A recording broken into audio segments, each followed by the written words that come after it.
the DAWbench Radio Show, the official podcast of DAWbench.com.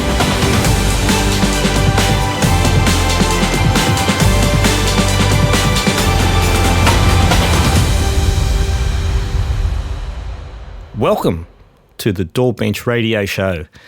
I am your host, Curigliano of AAVIM Technology in Melbourne, Australia, and I am joined again by Pete Brown of Microsoft in Maryland in the United States. How you going, Pete? Good, Vin. It's been a really long time, hasn't it? Yeah, it's been another one of those extended delays between the shows, and that was due to a bit of my medical adventure, taking a couple of extra curves, but that's all right.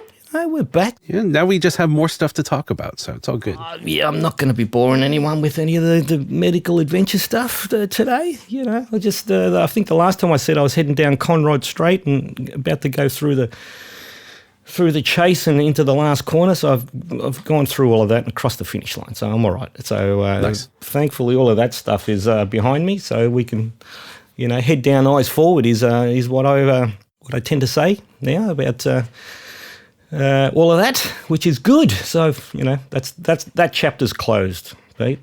Nice, which is good, nice. Very good. Now we also have Chris Mann of Link Audio, also in Melbourne. How you going, Chris? I'm well, Vin. Good to be back. Yeah, sounding a little bit, 5 a.m.-ish. Oh, just getting warmed up. I know, man. I know. Well, I think, it is a bit of a welcome back show because it has been an unintended bit of an extension of a break. And I kind of knew that I did have one more chapter to kind of write on that adventure, which kind of was around October. So that's why we missed out on our Q3 TechBytes and a few other things. So they're all on the to-do list. So this is the welcome back show. So I think we should just kick it off. I'll just do a quick overview of where I'm at with the whole DAWbench suite stuff for 2024. The last time we spoke, I'd knocked out all of the DAWbench 2023 sessions and beefed them up and extended the virtual instrument polyphony and the plugin count. So for 2024, I had to build some bigger boats again. I didn't have to, but I did build some bigger boats because we're in the middle at the moment of testing some of the Threadripper stuff. When I say we, and this is me via proxy and Pete over at Scan, who's in front of these monsters. And we had an inkling that definitely the DSP test was going to be needing some additional plugins, which it did. So that's been kind of beefed up again, and I've just been told I have to beef it up again. So, we did the testing on the 24 core and the 32 core's already tapped it out. So I'm going to have to build that up again. So we're already at 960 plugins. I'm not sure how far I'm going to go with this DSP test because it's just getting overrun, At some point, do the numbers even matter? Like once you get over a certain amount. Yeah, but you know what the real interesting thing is with that, though, Pete? So the last show, I had a fair bit to say about the whole HEDT thing, and I don't want to kind of really take off too far into that one because HEDT is not really HEDT as we know it anymore. So that whole space has been now moved up to really higher. It's a higher level of a workstation class, especially price wise and performance wise. It's more the way that they've marketed it. And the Xeons, I went through that whole thing where we were having some performance issues with them, where there was that really weird thing about the All-Core Turbo not officially being up where it should have been, and then they've basically doubled down and crossed their arms and said, no, that's it. And then there was some mysterious hidden overclocking feature that fixed it all, which is we found ridiculous. But, at least we got some half-decent clocking. But when we did the comparative performance against the 7950 and the 13900K at the time, there wasn't a lot of air between the Xeons and the the high end, what we called them, enthusiasts. Just the consumer trips. Yeah, well, they weren't really consumer, but it's a higher end enthusiast kind of level. And they were extremely powerful. So the Xeon didn't put a lot of air between them.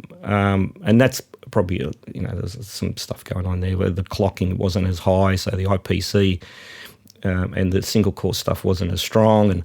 And then because of the clocking across the multi-threading. But, those DAWs at the time that we were testing, they were seeing the 2448 thread okay.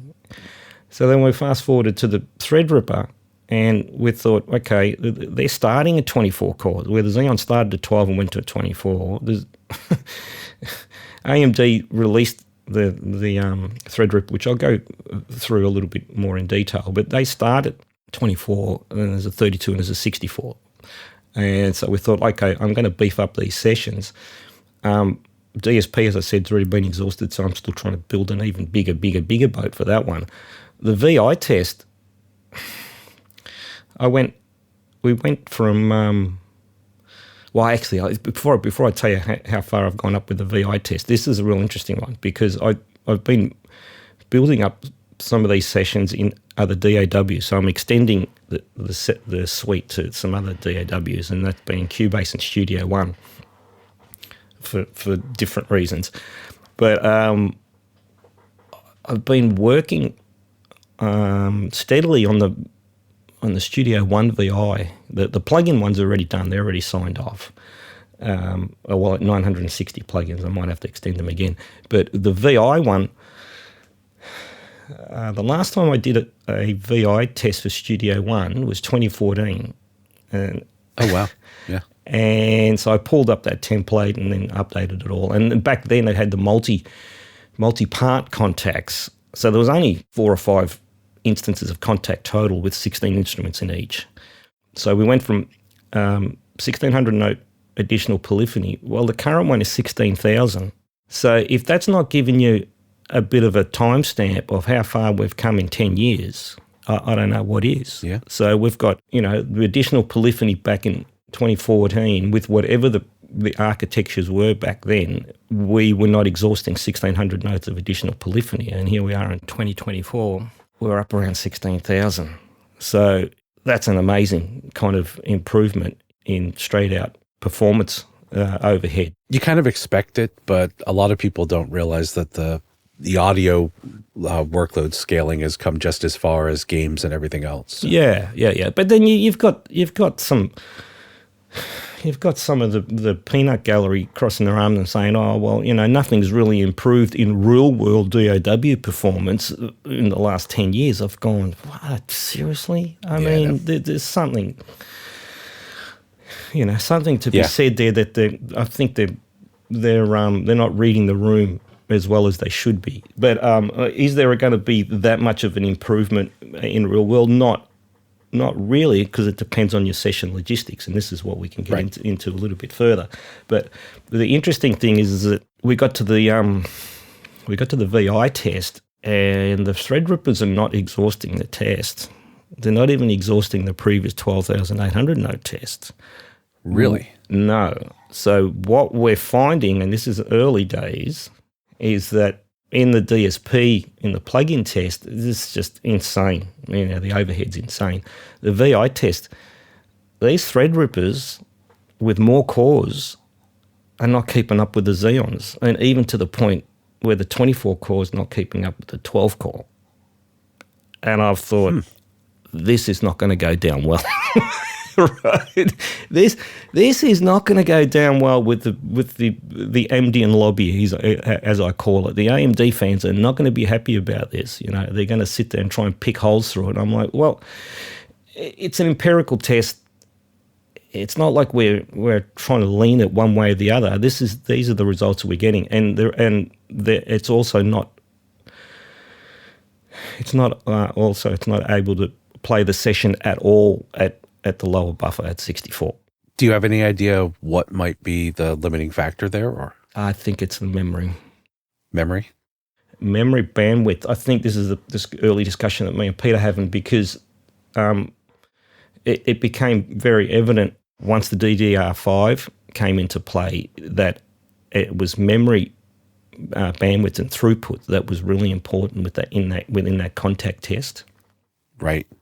It is blasting. Yeah, it's blasting samples back and forth. So I can see where that would play there. So somehow with these new Threadrippers that are running DDR5 and quad channel, the memory is just not delivering, and it's going to be an interesting discussion once we finalise these tests and Pete starts reporting and I start reporting and doing summaries. I'll have my helmet on, but I don't care. I mean, if anyone wants to question it, well, you just fire that system up and you tell me where we went wrong, right? So it's a good thing about having a published methodology and data to back it up. So and the stuff is publicly available. So anyone who wants to sit there and try and run these tests and pick a hole through it, well, all the stuff is available.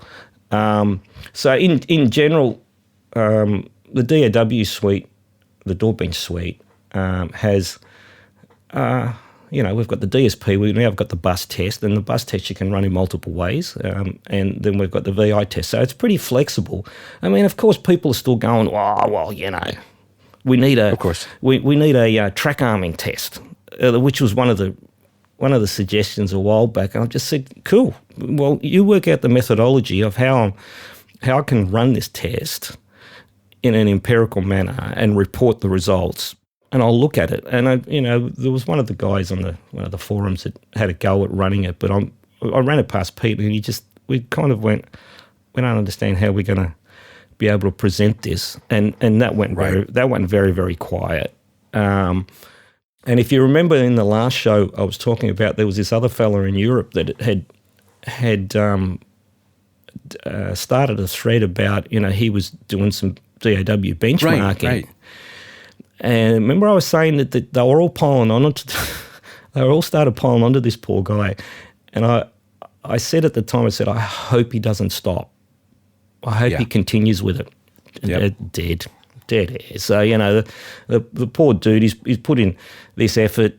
He's copped some pushback from the gallery, and he's probably just said, you know what, fuck this. What am I doing this for? No good deed goes unpunished and all that. Yeah, right? It was just, I was a bit disappointed. But, I mean, there's still other people doing various comparative performance benchmark. A lot of it is mostly coming from the Apple and Mac fraternity that, they're getting onto the new Apple Silicon stuff, and they're all getting, everything's going a little bit hard down there, and they start carrying on about how much more power they've got, and that kind of stuff varies from the kind of the more. One of the more accepted ways is that they build a kind of a session, and they have they have a load track, and then they just duplicate this track, and then they'll say, this is how many tracks we've duplicated. So that's kind of similar to the Cubase benchmark that Scan and Steinberg kind of co-developed. I mean, that's been around. I mean, it's not that different to the way DAWbench does it. I just build the big template so you don't have to duplicate, you just unmute, So it's very, very similar. I see a bit of that around, but they never make that stuff publicly available. But look, at least there's people doing some comparative stuff, but it's usually a one-way street with that one, Pete. It's the Mac guys getting onto YouTube and getting all super excited, and if you ask a question that is even construed the slightest that it's not overly positive, or if if you push them back at all, you don't usually get a response, Most people are not looking, and it's larger than obviously this little bit here, but most people aren't looking for actual numbers. They're looking for validation of what they've already purchased. And they're not going to get that from stuff like DAWbench unless they happen to buy the thing that's on top. Yeah. Well, I mean, there's a term for it. What is it? Is it the confirmation bias? Confirmation bias. Yeah, confirmation bias. Well, look, I mean, I get accused of that as well. But and look, and the last part of the DAWbench project is the the audio interface low latency performance database thing. I haven't done a lot of interfaces. There wasn't really a lot. There haven't been a bunch of new ones lately, really. Nah, but I managed to get a hold of one of the Steinberg USB 3 ones that a client, I was servicing a client's machine, and it just happened to be there. So I took the opportunity to do that because I don't have access to the Steinberg stuff. And that was an interesting thing, and it wasn't too bad. I mean, performance wasn't horrible, but was it up against, the RME USB? Nope.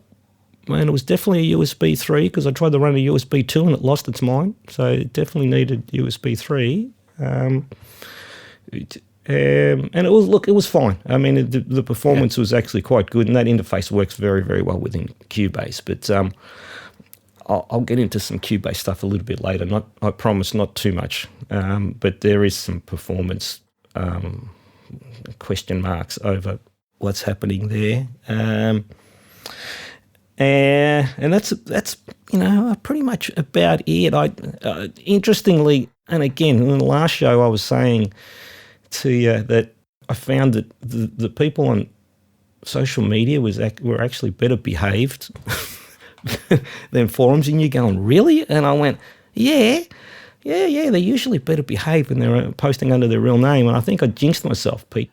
Of course. Mate, I got some of the peanut gallery coming out when I posted just the last update of the audio interface database on Facebook, and some of the comments were just ridiculous.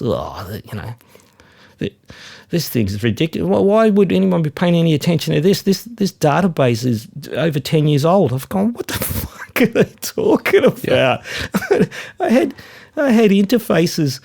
I'd updated the interface data up until like a month earlier, a couple of weeks earlier, with some of the new interfaces, and they're saying, it's 10 years old. And because I think what they did is they went to my original DAWbench site and saw the first report from 2011 or 2012, and I've gone, can you have a look at?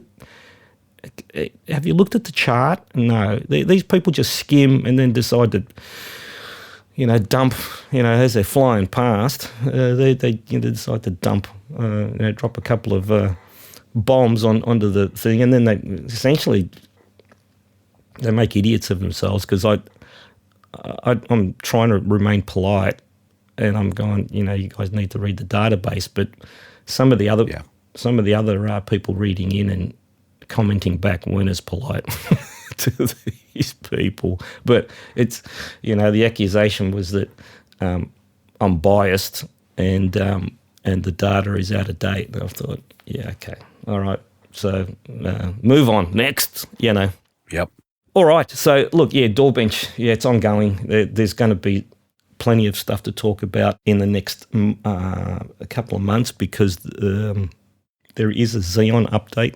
It was supposed to be out at the end of Jan, and it's been delayed a month. And where are we? We're in the middle of, we're getting into the third week of Feb. So it's not far away. There's the Xeon 2500. So what I do know is that they've bumped each CPU up 2 cores. So instead of a 12, 16, 20 and 24, we've got 14, 18, 22, 26. Yeah, it's like, okay, no, an extra 2 cores, that's fine. Apparently there's some improvement in clock, and I've just got my fingers crossed that they've actually just admitted that they'd screwed up the all-core turbo last time, and that doesn't have to be some secret, Right. I've been waiting for them to do something. I'm still holding on to my old 9900K or whatever here, this i9 that I've had for, it feels like forever now, because I want to move forward with something else, but nothing else has been tempting yet. Yeah. Like the Xeon ones look really impressive to me until you look at the individual clock speeds, like for the individual cores. And I'm like, all right, so half the stuff I do is going to suck on that. Mm-hmm. Yeah, definitely. And then you start weighing up the cost to get in. Oh, yeah. Yeah, it's a bit of a heart attack. And it's the same with Threadripper. And we'll discuss that a little bit further because, we can cover that with all of the architectural stuff.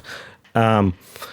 There is something coming, but, there's always something coming, Right. I reckon we can move on from that. And NAMM 2023, it landed back in January, Pete. Now, 2024, yes. sorry, Yep. 2024. Jesus, where okay. NAMM 2024 landed back in January, back to the usual time. So, Pete, you were the only one that managed to make it this year, but I am going to bring Chris in because I reckon Chris was monitoring what was going on there as well. But do you want to give us a bit of an overview of what you thought of NAMM 2024? Yeah, go.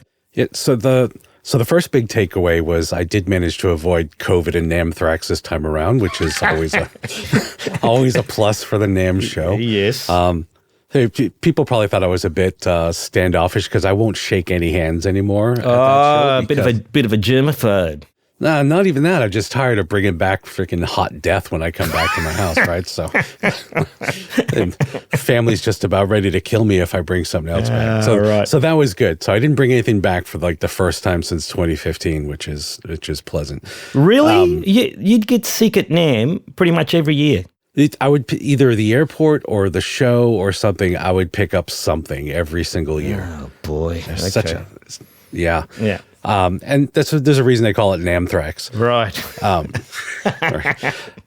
So we did a bunch of interesting things at the show this year. So the MIDI Association, where I spent most of my time hanging out, had a larger booth than usual with a presentation format set up, with headphones for people in the audience and either performers or presenters and stuff on stage. So that was kind of a highlight for me to see all the stuff that was going on there.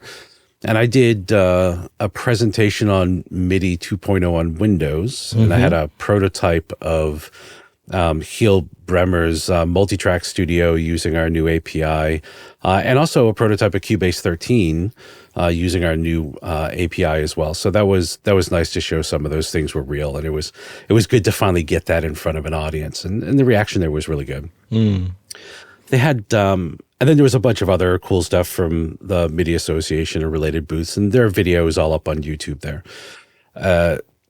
The other thing that I found interesting, and I was looking for this specifically, so I don't know if I would have noticed it that much if I wasn't looking for it, but there was a fair bit of AI processing and other AI stuff on show. Even one of them was AI vocal generation, which I didn't really get to dig into that, but it was interesting. And it starts getting into that gray area of, are you working with musicians or against musicians? Yeah, the But generative I thought, stuff. Yeah. Right. So I thought that was an interesting little thing going on there. As far as synthesizers go, not much there that was new, although I did like, we were talking about this the other day, I think, as well, the third wave module by Groove Synthesis. Yep. I've never been massively into that old wavetable sound, but actually that synth is just really nice. Oh, yeah. It's just really nice. Once you dig into that stuff, it's incredible. And the wave station was kind of like a derivative of that. It was different, but that wavetable stuff, I liked it. Yeah. And that module is a beautiful form factor because I've run out of room. So like that, having that just sitting on top of another keyboard or something would be super nice. Well, it's not really small though. It's about the size of it's a big module. Yeah, it's about like the size of like an expander, or even probably bigger than an Oberheim expander. No, it's not quite that big, but it's definitely bigger than like a Virus or something. Yeah, right. Yeah. And then sort of along the same, well, no, not really along the same lines, but Rolf from Waldorf was there talking about updates to the Iridium, which I have an Iridium desktop here, which I love. And so he's updated that to MIDI 2.0.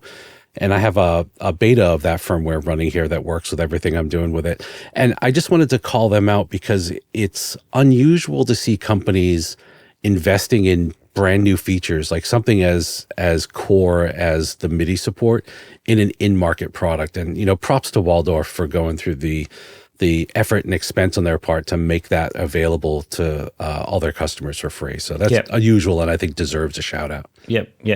Well, that's kind of good because Chris is the Waldorf distributor here in Australia. Oh, yeah? Sure am, yeah. Yeah.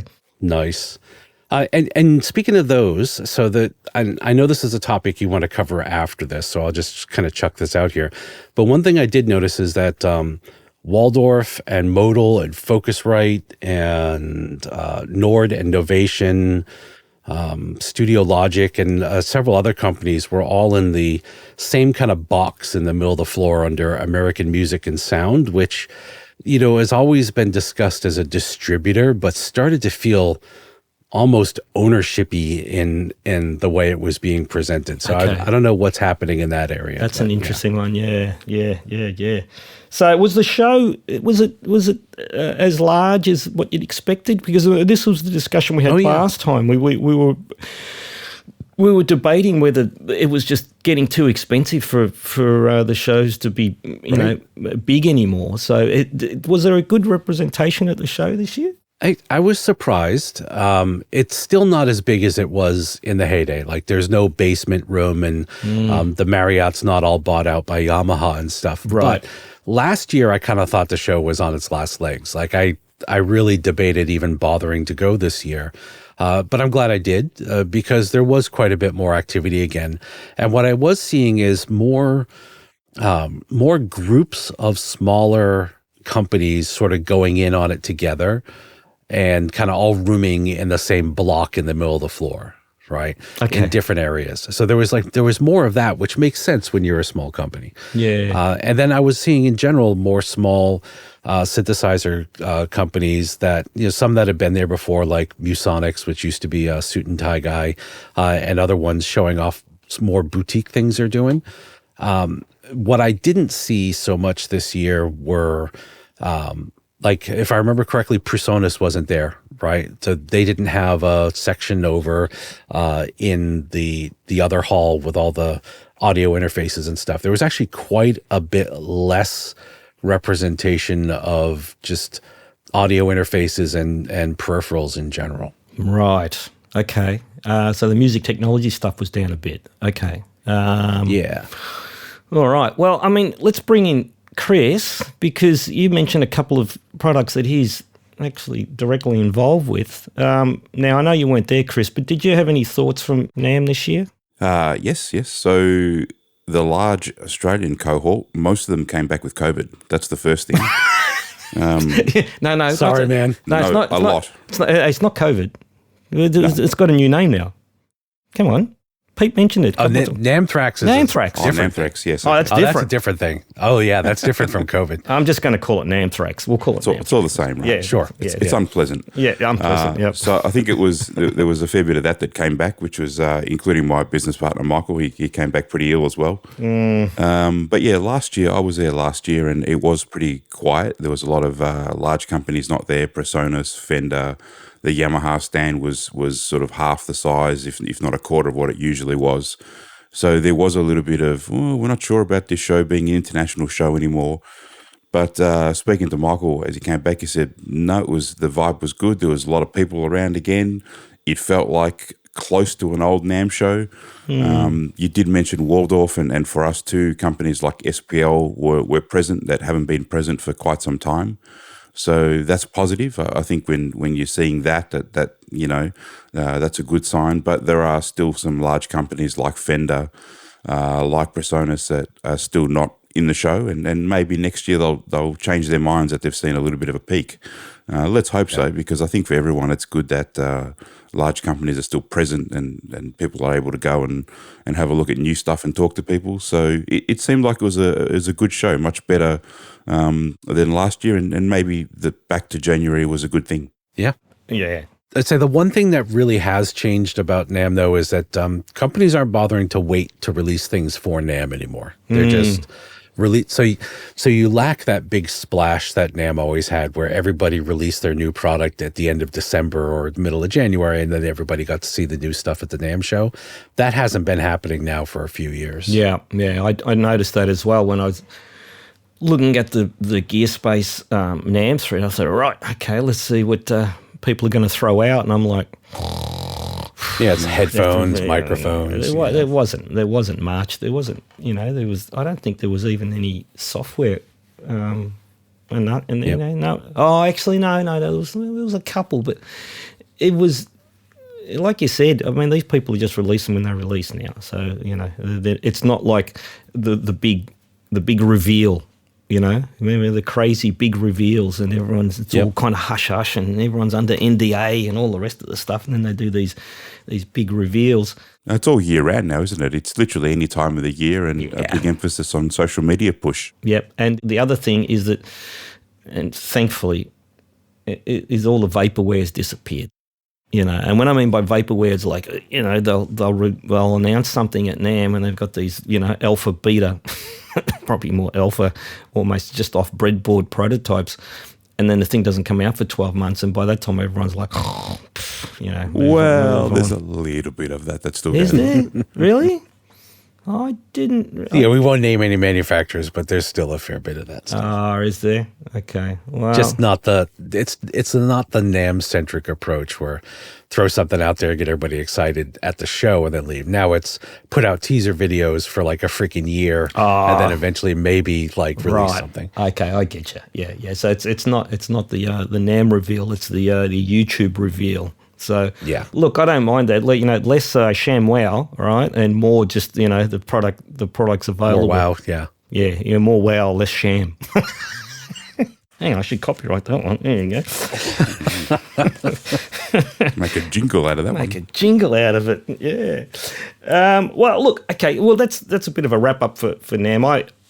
I followed it quite closely, but I wasn't really overly excited about anything that got announced there. I would say this, Finn. Given the experience this year, I would make a push to go again next year. I really wasn't sure last year. Yeah, but this year, yeah. Look, I think overall, I think moving it back to the traditional January type of time frame, I think that definitely helped, Pete. You want to know the only bad thing about it? Go. I'll share this. So I was staying in a hotel that's actually pretty close to the convention center. It's like right next to the Sheraton. Yep. And as it turns out, there's been a workers' strike at the Sheraton for some employee. I don't know the full story behind it. I'm not judging these folks for what their grievances might be or anything. But every morning during NAMM at 5 o'clock in the morning, they were outside with a massive drum of vuvuzela and whistles and megaphones and stuff, starting at 5 o'clock in the morning, making the most discordant noise they could possibly make. And that was every day of the NAMM show. And you know what? That's not going to get them any support from the. No, it made me hate the people. Oh fuck! You might have the most righteous cause in the whole world, but at 5 o'clock in the morning, nothing's righteous in my opinion. Yeah, I know. Let's just screw up all the people that have come in for this show to see if we can get any attention to our plight. No, that's not the way to do it. That's funny, man. That's funny. Well, at least, look, that's another NAMM story. The vuvuzela at 5 a.m. in the morning. I had no idea how loud a vuvuzela fuck, they're loud, man. They're so loud. I'm pretty sure. I think they're banned here, aren't they, Chris? I don't, because we Aussies. Well, if they're not, they should be. Yeah, but, we don't have them here at our local sports events, I don't think. Because I think what would happen if someone blew a vuvuzela, the guys in front, whoever the crowd, would just turn around and knock the person out. Yep. It'll be the Aussie way. What the fuck is that, mate? Bang! You just deafened me. It would be ugly if that happened. It'd be classic. It'd be a fun YouTube video though. All right, let's move on. Tech releases. Well, let's do a roundup of the tech releases, and then I know this is Pete's favourite segment. Acquisitions. There's not a lot in that one, but there is something that I do. There's a little bit that I want to comment on because there's been a fallout and we kind of half predicted it. So, you can call me Nostradamus that I predicted that there was going to be some fallout. But as far as we'll cover the acquisitions really quickly.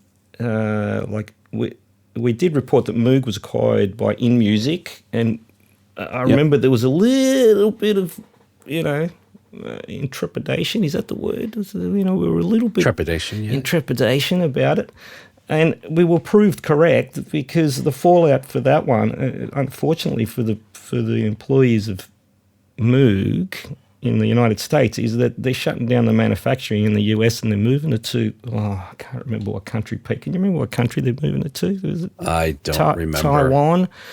So, we kind of predicted that there might have been a bit of a fallout. That's a bit sad. It is. There were some good people that worked at Moog, and I know that they get a lot of flack, and some of it may be well deserved, but for the most part, they were a really good company to have in this industry in the form that they were in. Yeah. They just had an unsustainable business model. Yeah. Look, it is quite sad, but there's only another couple. So the rumors of Avid. Yep, sorry, Pete. So in music though, and Moog, did you see at the Super Bowl there was a reveal here for people outside the U.S. The Super Bowl is the football game that half the country seems to care a lot about. But yes, I know, and they call it the World Championship, which I can't quite work out. Yeah. Come on, that's like being Mr. Universe, right? So yeah, or Mr. Universe. Oh, and they called the baseball World Series as well. So there you go. Yeah. We're getting sidetracked. Well, yep. So in the halftime show, there was a cameo of a synthesizer that was shown there. And it's since been revealed that that's a new Moog synthesizer that's, I don't know when it's coming to market, but it's a nice looking polyphonic, maybe not as complicated as the Moog 1, but something sort of in between synth that is a real thing. The Moog Mirror is the name, and I'm looking forward to seeing more about that. I actually missed that one. I missed that. Well, there you go. Yeah. All right. Well, I'll have a bit of a dig in and see what's happening there. So I think we're going to see some good things from them in the future. I mean, they obviously struggled during COVID. Parts supply, very public announcement about that. We weren't able to ship anything, and obviously part of the company was also employee owned, so you sort of feel for them as well. But they are at a place that does know how to manufacture. They are being bought out by a company that does have a proven record. So hopefully they can get some new product onto the market, and all those followers should, if they can, should support it and go and buy some new stuff because we don't want to lose companies like that. No, just too much absolutely. history. Yeah, that'd be a bit of a tragedy if we lost Moog. Now, my understanding as well is I thought they were still making the very high end Moog 1 in the US. It's just everything else that's going to go offshore. So I think they were going to keep that in-house just because of the complexity of it. But, hopefully they can do a little bit of that, and hopefully some cost savings on making some newer, smaller, more affordable product that the market clearly is asking for. Yeah. Okay. Yep. Well, that's good. So it's not it wasn't a complete shutdown. I was reading that they were shutting down all manufacturing. So there you go. All right. Very good. Now, the other one, and we kind of mentioned this in the last show, that the rumours of Avid being up for sale were actually true, acquired, ready, $1.4 billion by this equity firm that we discussed last time. I don't think was the number floating around last time? I don't recall it. Well, big number. 1.4 billion, guys. Lucky we were all sitting down. All right, so that was announced in August. No, I think, no, the number wasn't around because I think it was confirmed at 1.4 billion. That was in August, and it still wasn't finalised, but that was finalised in November, guys. So the company is now 100% privately owned. Stock trading is gone, stopped. Right, so that's an interesting one. Very different to the last one, though. Yep. What do you mean? Sorry. Which one? Just in the way that they were bought out, and one was struggling and had to be bought out, and this one just got sold.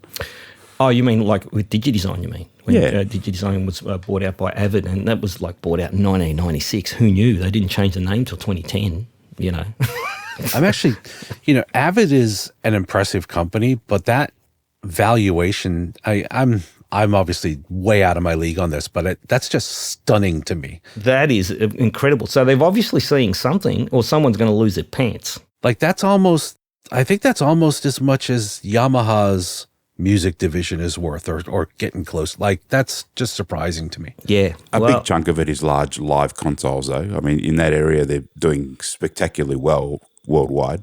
Yeah, but how long before that market is completely saturated, though, Chris? Well, you just bring a new model out and go again. park the other one, you think? Yeah. Your cynicism is perfect, Chris. Yeah, good on you, mate. Yeah, it's a big part of what they do now. But it always has been, and it's kind of it's been bubbling under the surface. Everyone says Pro Tools, and what's the video editor? What's the video editor called, Pete? Chris. Jeez. Yeah. See, too early. Yeah. You know, that one, the big Avid video. Insert name here. But look, they've always had a good chunk of the market in both that Media Composer. There you go. We've got to get it in, yep. Yeah, that's the one. They've always had a large chunk of that top end studio and post in audio. Not so much now with composers and that type of stuff. I just,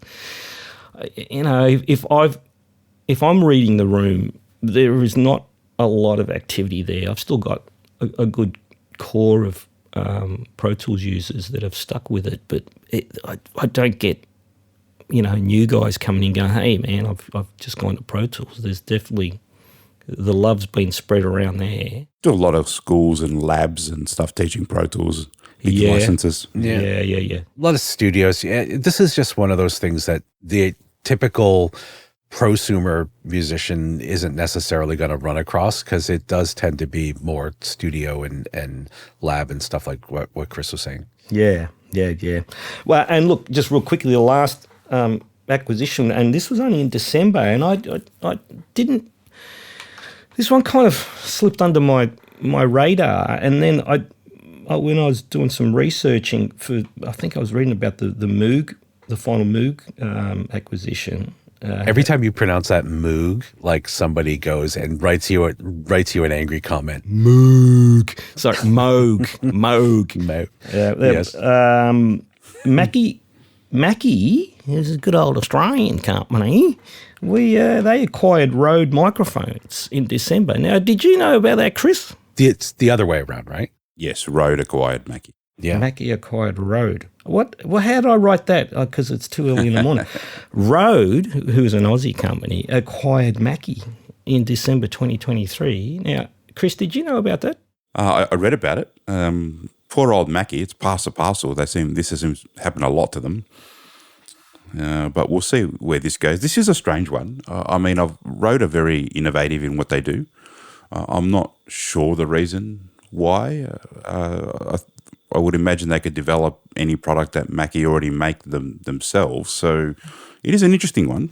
It is, and the thing is that and the other interesting thing that I discovered while I was reading the article was that Rode is still privately owned, 100%. Well, there could be some hidden investors, but they're still privately owned, and they bought Mackie off the venture capitalist firm that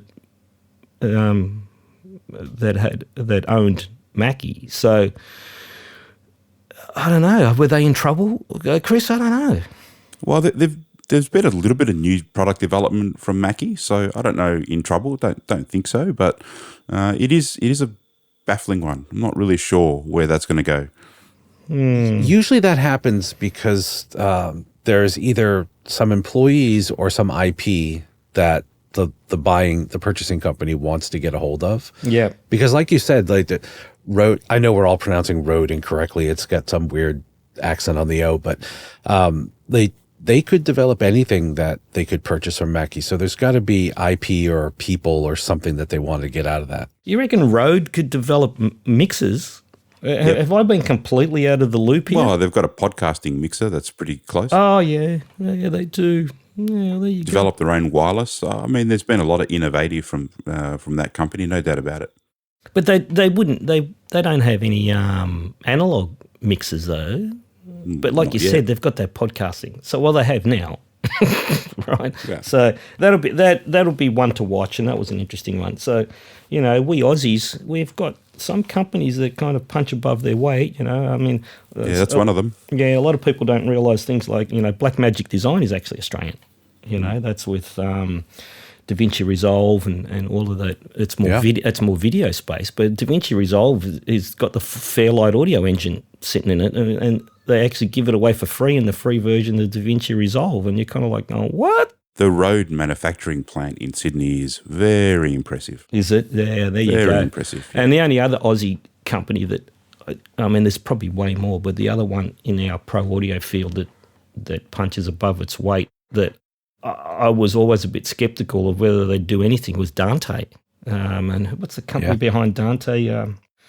It escapes my mind now, but, that Dante thing just kind of took off, especially in installations and stuff, and went, phew, And they've kind of won the AVB battle.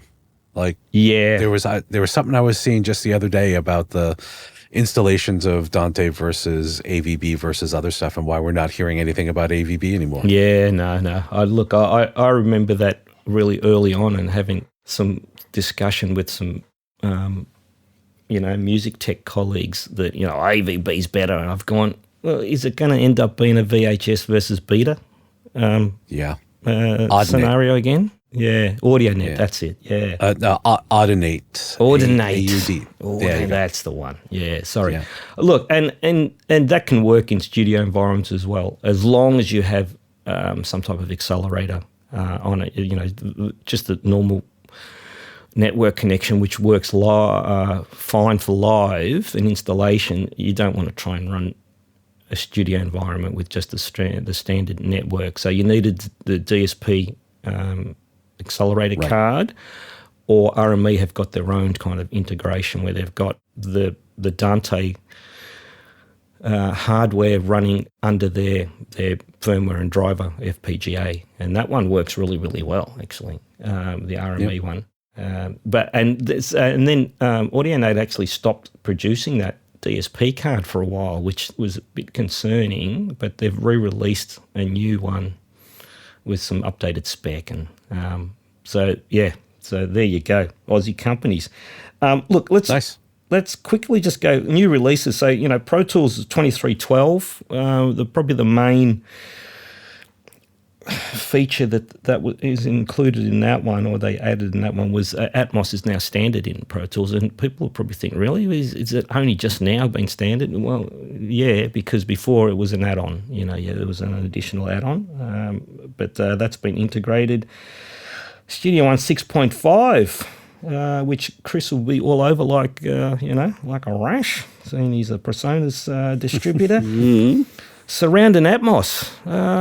Your thoughts there, Chris? How's that been received, do you think? It's going okay, yeah. I mean, there's different levels of Dolby renderer integration. There's a bit of a difference between what's in Pro Tools and what's in Studio One, but very workable, certainly opening it up to more project studios, semi-pro studios, being able to have a bit of a dip the toes in the water with Atmos. So certainly we have a lot of customers using it.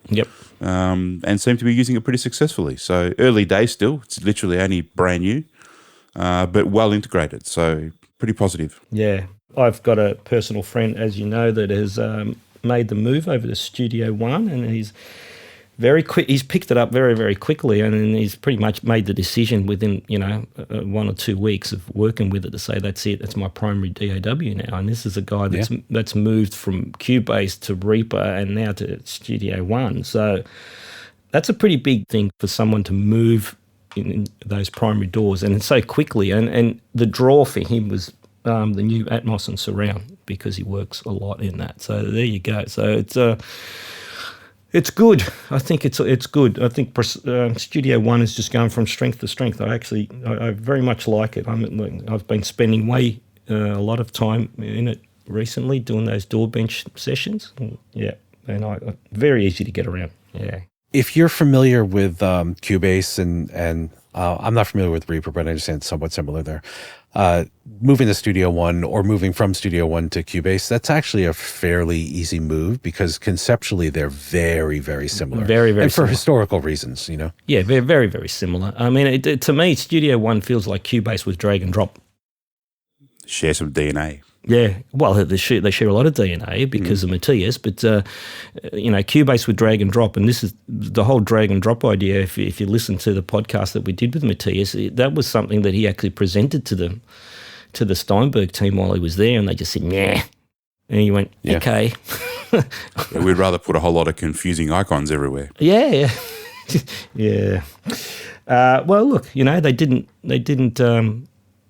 gel with his vision, so he went out and did his own thing, which is a positive for us. Now, Cubase had its annual update, so they don't do the 0.5s anymore. So we went to Cubase 13.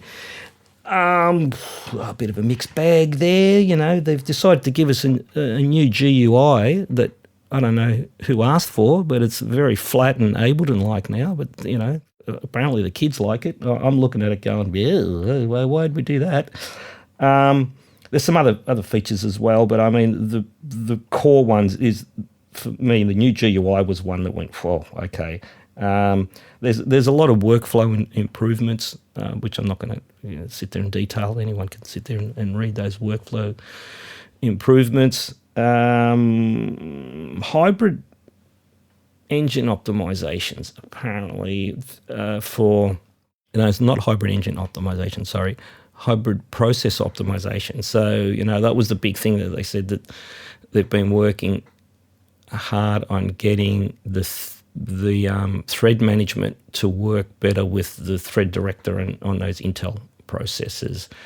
I think there's been some blowback on that, where they put the focus over there and they broke something to the left, which we'll probably discuss a little bit later. I have a theory. Yeah. It's the 13. They should have skipped that, and they should have just gone to 14, and none of that would have happened. Yep. Well, Windows skipped Windows 9. There you go. Ableton 12. Hang on. Remember we were saying vaporware and how they're dragging out the releases? That got announced, I don't know, 6 months ago maybe? It's still not released.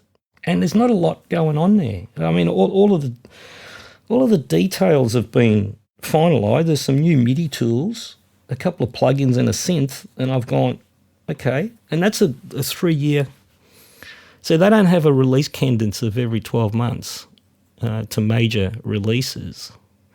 And see, with the Pro Tools, it kind of gets confusing now, because where that used to be, Pro Tools 9, 10, 11, 12, then after 12 they started doing it by year, which I think is actually better, but it makes it a bit harder to kind of track. But they've got like a yearly cadence with a feature set with Pro Tools. Cubase is always obvious because it's just a huge number change. Ableton, that's about every 12 months. Ableton, it's like, I was reading, 3 to 5 years they do a cadence before the big major shift. So it's been about 3 years since Ableton 11. I was expecting more out of it, but I didn't see anything about Surround Atmos, which I thought was interesting. Yeah, that doesn't strike me as the Ableton Live audience, really, in that case. But maybe I'm somewhat ignorant there. No, I'd agree. Yeah, okay. But I bet you we're going to see plenty of Atmos releases in that electronic music genre. But that Ableton isn't really reserved to that either. No, but even a lot of people that I know that use Live use something else for the mixing and mastering and everything after the fact. Like Live's strength is its performance, the live part. Yeah. And it's it's all the clip-based, loop-based stuff. So that's I was just maybe I was I wasn't reading the room, but after 3 years there didn't seem to be a lot going on there. Yeah. Reaper 7, that's the big nomenclature. That's the big name change from. They went through all the version 6s, and Reaper does that many updates. They go from 6.0 to 6.99, and there's a whole stack of releases in between that. But they've gone to Reaper 7. What's the big feature sets there? They got track lanes and swipe comping, which I thought was really, really cool. So if you've got 3 vocal takes and you're comping a final vocal take from the 3, and you can just sit there and swipe the section that you want, and it adds it to the main track. And it's really easy to change, So you don't have to sit there and cut and mute and whatever else. You just sit there and swipe the section that you want, and it puts it into the comp. It's very, very good. So that one's good. There's some other stuff as well, but that was the main change for me. That was the highlight. N-Track Studio, good old little engine that could, has included, it's put surround in up to 7.1, but no Atmos. So I reckon that could Need be a few more channels. a few, a few more channels. Look, we've had the developer on. It's just one of those little software companies that just keeps chugging away there, and so that was good. So that was another milestone release. So that is, I think, pretty much it. There might be a few others, but they're the ones that kind of come to mind.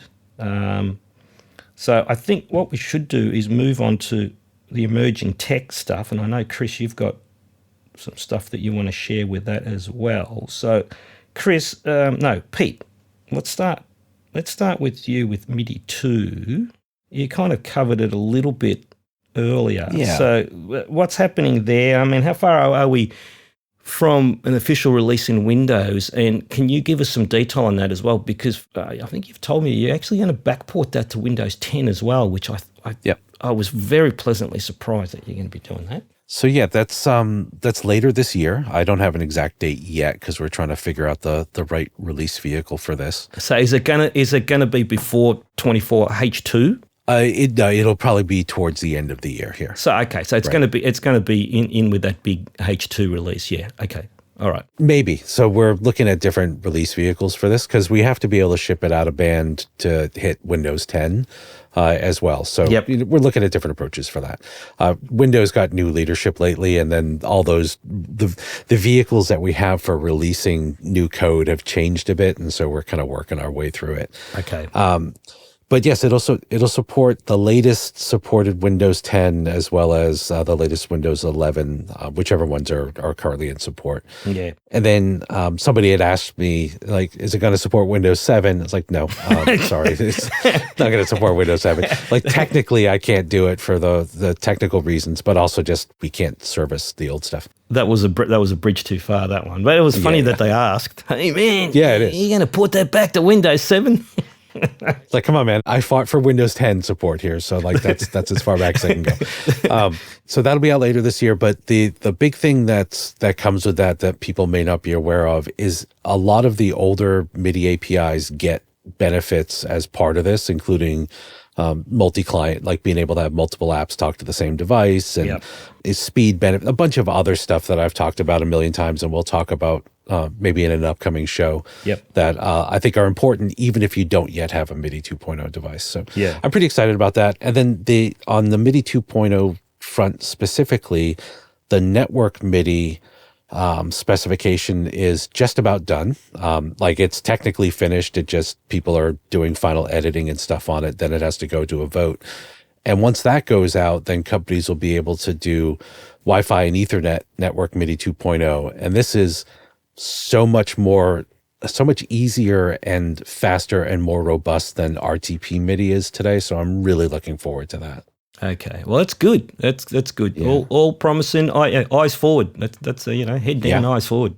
And are the DAW companies, respective DAW companies, they're obviously all on board. You mentioned that you had an early beta of Cubase. I'm kind of surprised that that's not further along with some of these DAW guys. They're mostly waiting on us to have something that ships in the box because it's a little bit different. All right. I've been impressed with what the Steinberg folks and also the Heel from Multitrack Studio have done just with our developer previews with the devices that are available to them today, because that was not a small amount of work on their side to implement the new APIs. And so all the different DAW companies are coming along at different speeds. It kind of depends on where they prioritize MIDI. As you know, some of them are less MIDI-centric than others. Yeah. Well, I mean, they've all got MIDI, but you're right. Some of them almost approach it like not an afterthought, but it's not a priority. But right. Yeah. All right. Well, that's good. That's good. And we've got a complete MIDI 2 show coming up, so we'll save it for that. We'll save it for that. Yeah. Now I've already mentioned it a couple of times, but the good old Atmos. It's not going away. Yeah, I know. I'm just kind of reading the room, but I'm probably not across it as well as what you are, Chris. What's your overall vibe there? I know you've just said, well, it's not going away. It's definitely not going away. What do you think? Well, the big push is still iTunes. iTunes are up to something. Yep. That they want a library of a lot of Atmos. And what do they call it there? Immersive audio, don't they? They're calling it a lot of different stuff. Yeah. But it's literally just a big push for a lot of backlog catalog to be remixed. Yeah. Suspect their VR headsets and other things they might have planned in the future are probably going to benefit from this kind of immersive mixing. But there's still a huge push. There's still a lot of studios remixing. So it is interesting. It's certainly not going away. I think we're going to see benefits in more consumer devices that are a little bit more affordable down the track into the future, and that the success of that will be depending on the catalog, and the catalog is certainly growing. There's still a few issues. There's a lot of mixes going up that are not authorized from different studios that other people have done. Yeah. And there doesn't really seem to be any regulation on controlling that, which I think there needs to be. And that's something a lot of people are talking about. And hopefully that corrects itself over time. But it's powering forward. Yeah. And look, it's interesting that you said, the authorised and non-authorised. I've got a story, and I won't go into too much detail because I'm hearing this in a third person, but I've got a close friend that's very heavily involved with the Atmos area, and he downloaded some, authorised release stuff so that he can, tune the room, and there was about, I think, 3 or 4 mixes from a very well-known high-level composer that was uploaded, and one of them was just completely broken, right? So he's played the first 3 and went, man, that's great. And he loads up the last one, and it was completely broken. The Atmos mixing and the assignment was just completely broken. He just said, I can't believe it. I said, well, maybe it was an early, they screwed up and that was an early upload. He goes, no. He goes, I downloaded it again a couple of months later. It's still broken. I went, okay. So whether it's authorised or non-authorised, even some of the authorised stuff is slipping through that someone isn't connecting the dots, And imagine if that's the one that you actually downloaded and you didn't listen to the other 3, you would have been going, what the hell is this? So, interesting. I've come across a lot of that too, things that are missing center channels and things that haven't quite been encoded correctly. And a fairly similar story last year at NAMM when I was at Apogee. Was speaking to Bob Clearmountain and we sort of said, noticed that this has come up, this remix, and I won't mention the band because it doesn't really matter, but he's like, no, we haven't got to that yet. That's ready for the next 8 months. And it's like, oh, okay, so someone else has done it, and you sit there and go, how are Apple letting that happen? But it seems like that is getting better, and it's important. It's important that quality mixes go up from the studios and the people that are supposed to be mixing it. Yeah, and you have to, the question is, well, how are they getting the source files to do it? And we're moving on to exactly how they're getting the source files. Yes, right, which is AI. Some of the most interesting stuff for me with AI. See, I'm not into the generative AI because there's a huge ethical question mark over the generative stuff, right? But that I use a stack of AI tools in the processing, whether it's noise reduction and deplosive, any of that kind of dialogue type of repair. I use AI plugins with that, which have been absolutely amazing. But the big thing that with AI and audio over the last, say, 6 months has been the stem separation stuff. So you've got a mix and they're actually separating the elements. So you've got your bass drum. It's been around for a little while, but that's getting very, very good. And there's multiple people that are actually offering that stuff.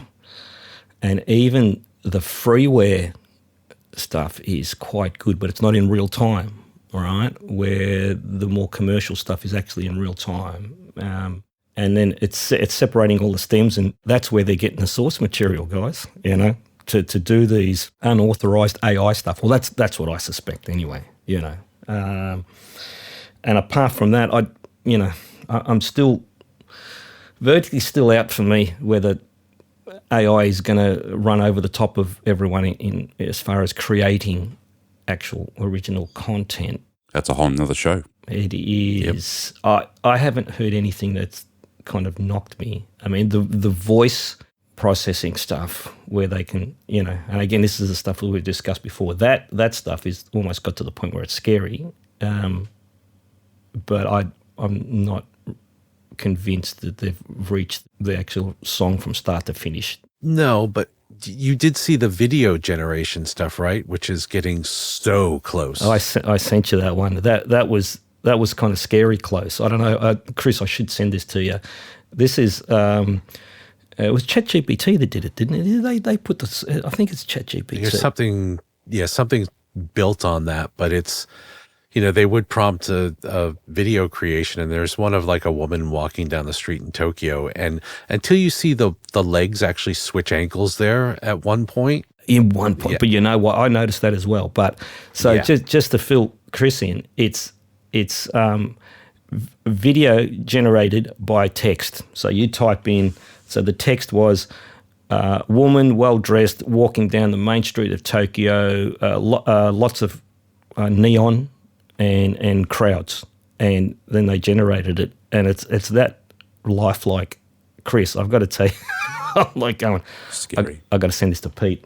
That was full on, and there were some others as well. Like I think they had like a drone footage of a town in the 1800s. Like a gold mining town. Look, I'm telling you, it's getting that close. We're going to have to look at anything that we see, and go, all right, is that real or is that AI? It is pretty full on. So I bring that up only to say that maybe song start to finish isn't there yet, but you can guarantee it will get there. Oh, of course it will. It will, and then the ethic and the lawsuits will start. Yep. That'll be pretty full on.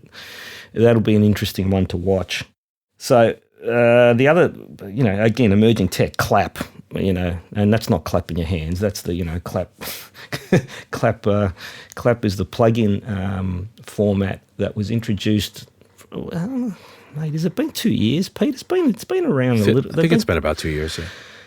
And they're not getting a huge amount of momentum there. I mean, the only two DAWs that I know that have actually implemented it are Bitwig and Reaper. So the other major DAWs are not falling over themselves, unless Studio One had. No, I don't think Studio One has as yet. But I'm seeing some other major plugin developers that are now releasing clap formatted plugins. So that is growing, but it's not growing at any type of rate that I think is going to be making a huge dent.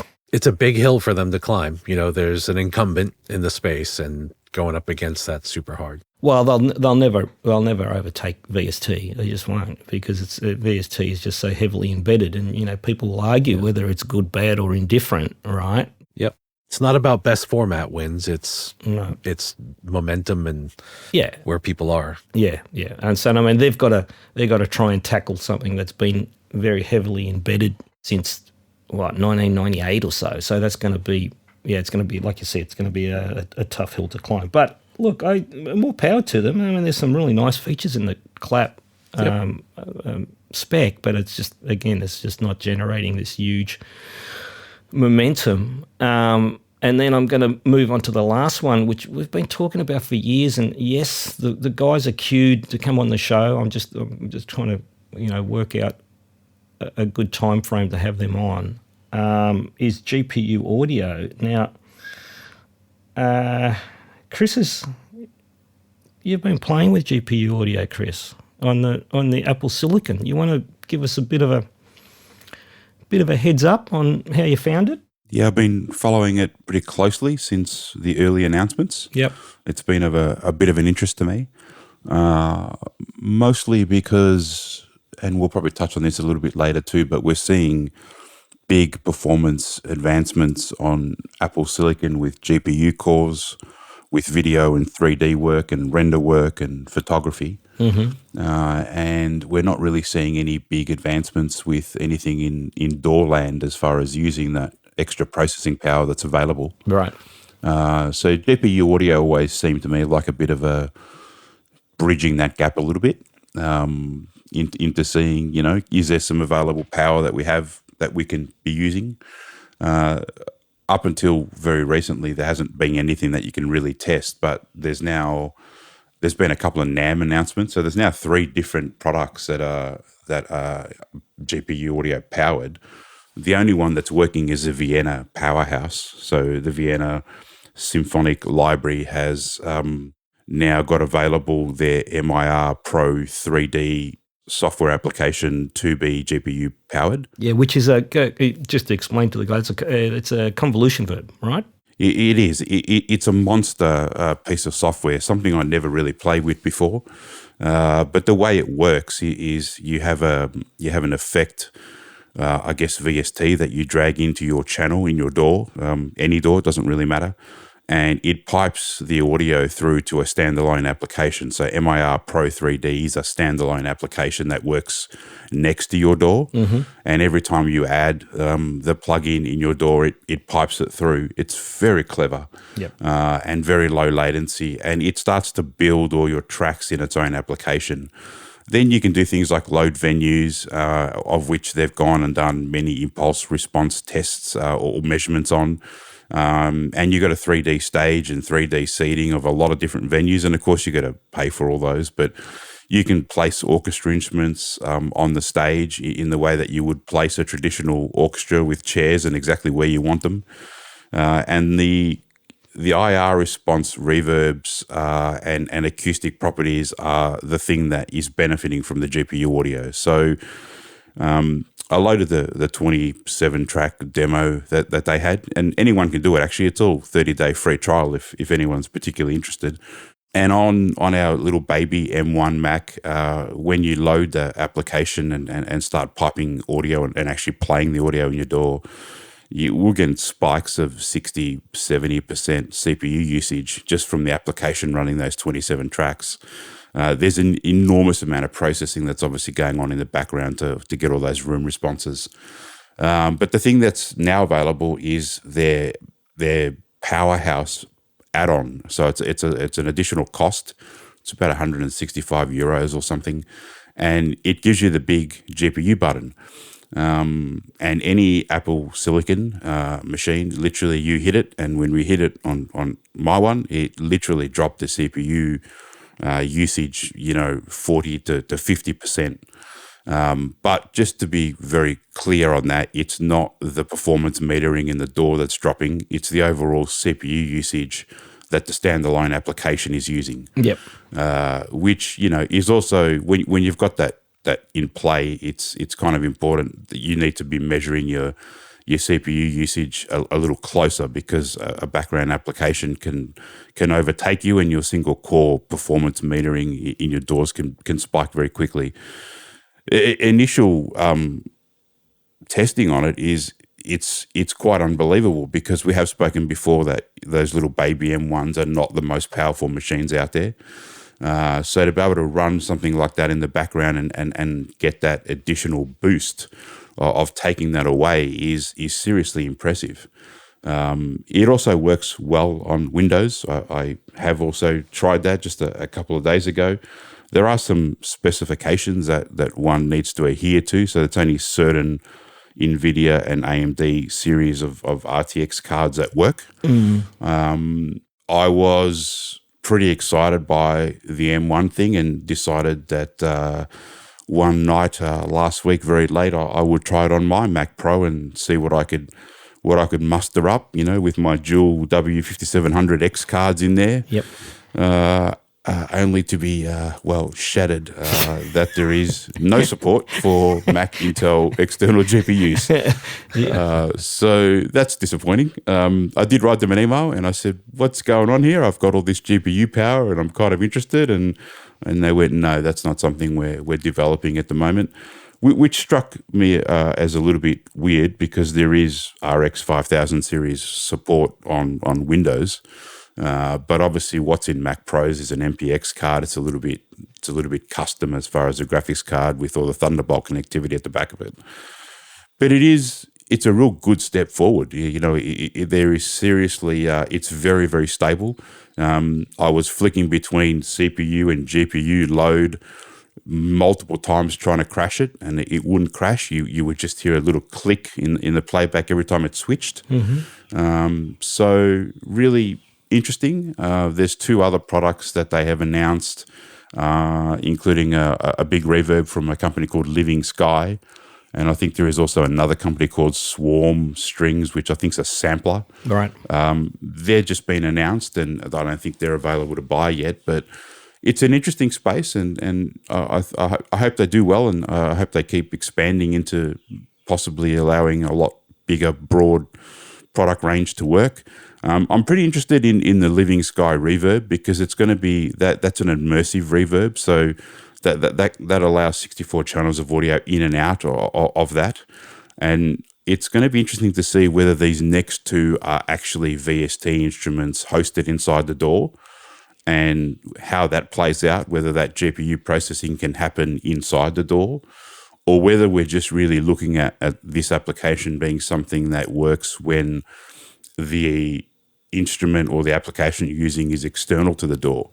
So I wasn't really expecting the Vienna library to work that way, but I can see why. It's obviously, there is no way you could do what they do with their MIR Pro inside a VST instrument. But yeah, they've got a little bit of momentum going, and it's good to see that it's working. And I'm hoping to see a lot more because, hey, it's a good thing, right? I mean, their recommendation of their NVIDIA RTX 3060 cards with 12 gig of RAM on a Windows machine, here in Australia, that's only a $400 card. It's not an expensive card. Yep. And if you can get it to work well and get a little bit of extra grunt, all power to you. I reckon it's a good thing and certainly a space to watch. Yeah. Look, I've spoken to the guys numerous times, and I mean they're raring to go onto the podcast. I just need to answer a few more questions, for myself. And just listening in on what you've just said there, where they are no longer supporting third-party graphics cards on Mac, that's new because the initial Mac release was on Intel Macs with a dedicated graphics card. Now, and this is the interesting thing, and these are the questions that I need answered, is that on Windows, we still need a dedicated graphics. It's not working on the iGPUs because they're not powerful enough, or not yet, from AMD and Intel. So we've still got a requirement for a third-party card. And they were very, very distinct. They were very clear that you needed 2 cards on the Windows platform. You needed a dedicated card for your regular Windows user experience, right? The GUI and the user experience. And then you needed a dedicated card for the DSP. And initially when they first released it to the Apple Silicon, from memory, it was only on the larger Apple Silicons with the 2 chips, right? Not the single. But you've got it working on your baby, which means there's only 1, all right? No, their updated spec is M1, M2, Pro, Max, and Ultra. Hang on, Pro. But is Pro 1 or 2 chips? It's 2, isn't it? So it still needs...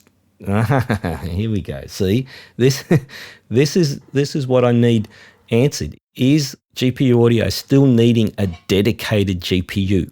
All right, which is separate to the GPU that's assigned to running the normal user interface.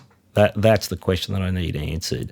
I thought your M1 was only 1 chip. No, it's a Pro. So there you go. I think, we're getting closer. I'm going to touch base with the guys because sometime this year we are going to lock in, and that one is definitely going to be propeller head material, Yeah, but going on the Vienna library and how enormously massive that application is anyway. I mean, that application needs a whole lot of graphics power just for the 3D movement of render as you move around the venues. And these other 2 instruments, well, they're not instruments. I think they're just applications are looking also like big powerhouse applications. So it is interesting. I think the only thing that strikes me about this is I'd probably like to see GPU audio develop their own product, because, one of the things about it when you go into their website and have a read is they actually don't have anything to sell. It's reliant on going onto the Vienna library website. It's reliant on clicking that there is this powerhouse application that you can buy additionally. And I think that, they could probably get a little bit more traction on actually developing something themselves to sell, to sort of get you sucked in a little bit. Yeah, well, they do have a host of a suite of plugins that they developed, whether they developed them or third parties did, but they've got a suite. But they're free. It's a free suite of plugins. But yeah, anyway, look, it's one that I've just been watching for years, and Vienna was really the first one that hopped on, and it's actually a good fit. It is a good fit, you're right, yep. And the way that MIR is running separate, it's like the VEP approach with the Vienna, right, where Vienna Ensemble Pro runs in a completely separate application outside of the DAW, and then you pipe it back into the DAW. So MIR was running in the same type of space, and I think you can actually, in VEP Pro, you can actually have MIR channels as well, from my understanding. Well, it works in surround too. So the actual demo that you can download is in full Atmos. Yeah. And that's the one that really spikes your CPU once that gets going. Yeah, no, it'd be pretty nasty, that's for sure. It's a really good start though. Like it's got some legs. I wish them well. I hope they can get on board with some additional things and make it a reality. Not only just for Apple Silicon, but also for Windows and. Yeah. Where plenty of people are buying desktop computers with plenty of PCI slots that are doing nothing. So there's certainly some ability to give yourself a little bit of a boost down the track somewhere to be cool. Yeah, throw a card in and go. Yeah, why not? Yeah. Well, it's interesting. Well, it's real. I think it's. We've been reading a lot about how it's going to work, but the Vienna thing actually says the Vienna thing actually works. Yeah, it actually works and works very well. Yeah, and look, I'm conflicted. I tell you why I'm conflicted. For the last 15 plus years more, I've been pushing for native DAW, a move away from DSP, and now we're kind of moving, back into like that DSP space, and at the same time UAD's moving out of the DSP space into the native, and also Avid as well, with they're kind of moving more towards native. So it's kind of strange crossing point in it for me, right, where the CPUs have become that powerful that we were starting to retire the DSPs, and now we're like, okay, now we're exhausting that with the level of processing, so we need to tap into the GPU. Yeah. So we're kind of almost coming full circle. So yeah, that'll be an interesting one for me to watch, just to see how that develops. I'm going to just quickly just cover, and we kind of spoke about it earlier, but the whole continuing platform. CPU wars. I've been talking to Pete offline about this, where I think we're at a tipping point for me. Well, I'm feeling a tipping point where there's a lot of momentum moving towards the Apple platform again that I haven't felt in quite a while. The level of momentum I haven't felt quite a while. And I think we are at a tipping point, and Intel and AMD, so we've got this whole Apple Silicon versus x86 thing going on. Outright performance, the x86s are still they're hanging in there. But if this GPU audio thing takes off on Apple Silicon, that could be a pivot. That could be a real pivot if that takes off, because it's not as integrated on the x86 thing, 86 platform. And I'm not going to go into Windows and Mac OS updates and stuff, because that's pretty much kind of stabilized. There's not a lot going on there. I mean, there's some additional features and stuff. I mean, there was talk of, Windows 12 that I discussed with Pete offline, and, Pete very quickly, knocked that on its head going, Ven, I haven't heard one mention of a Windows 12, and it wasn't. Now they've finally come out and said, look, it's going to be 22H2. I'm actually quite happy that they're not going to move the nomenclature, because that's just going to confuse stuff more. But with the CPUs, Apple, they're locked into that M2, M3. The Mac Pro didn't core-wise, that didn't go as high as I was expecting. So I'm not saying they've hit a limit, but it's definitely slowed, how many cores they can actually throw at that platform. And the HEDT, we'll call it the new emerging HEDT platforms, for audio use, the Intels have got that core count at a point where it's going to be useful for the DAWs, even up to the 2448 to a point. AMD is starting at 24. There's nothing below that, which I found really strange, because I would have thought when the Threadripper non-pro, the return to HEDT is how AMD actually promoted it. We had rumours the last time we were chatting about it. It actually came to fruition. I already knew because I had some internal document stuff. And I knew it was coming, but I didn't know where the core counts were starting. So with Threadripper Pro, they start at 12 and they go all the way to 64, or is it 96? I think they go to 96. 96 cores. But the Pro starts below that 24, where they came in with this HEDT platform. They started at 24, 32, 64. So the usefulness for DAWs, we've got a question mark, right? So the 24, yep, we knew that the Xeon 2448 was working in March 2023. We had all the testing we did that was actually scaling quite well. We didn't really test anything above that. So now with the Threadripper, we've got 24, 32, 64 is not being tested. I've even said to Pete, do we even bother? I mean, it's an $8,500 CPU on its own. And we're already hitting a few obstacles with some of the DAWs with the way that they're seeing and the thread managing to those upper cores.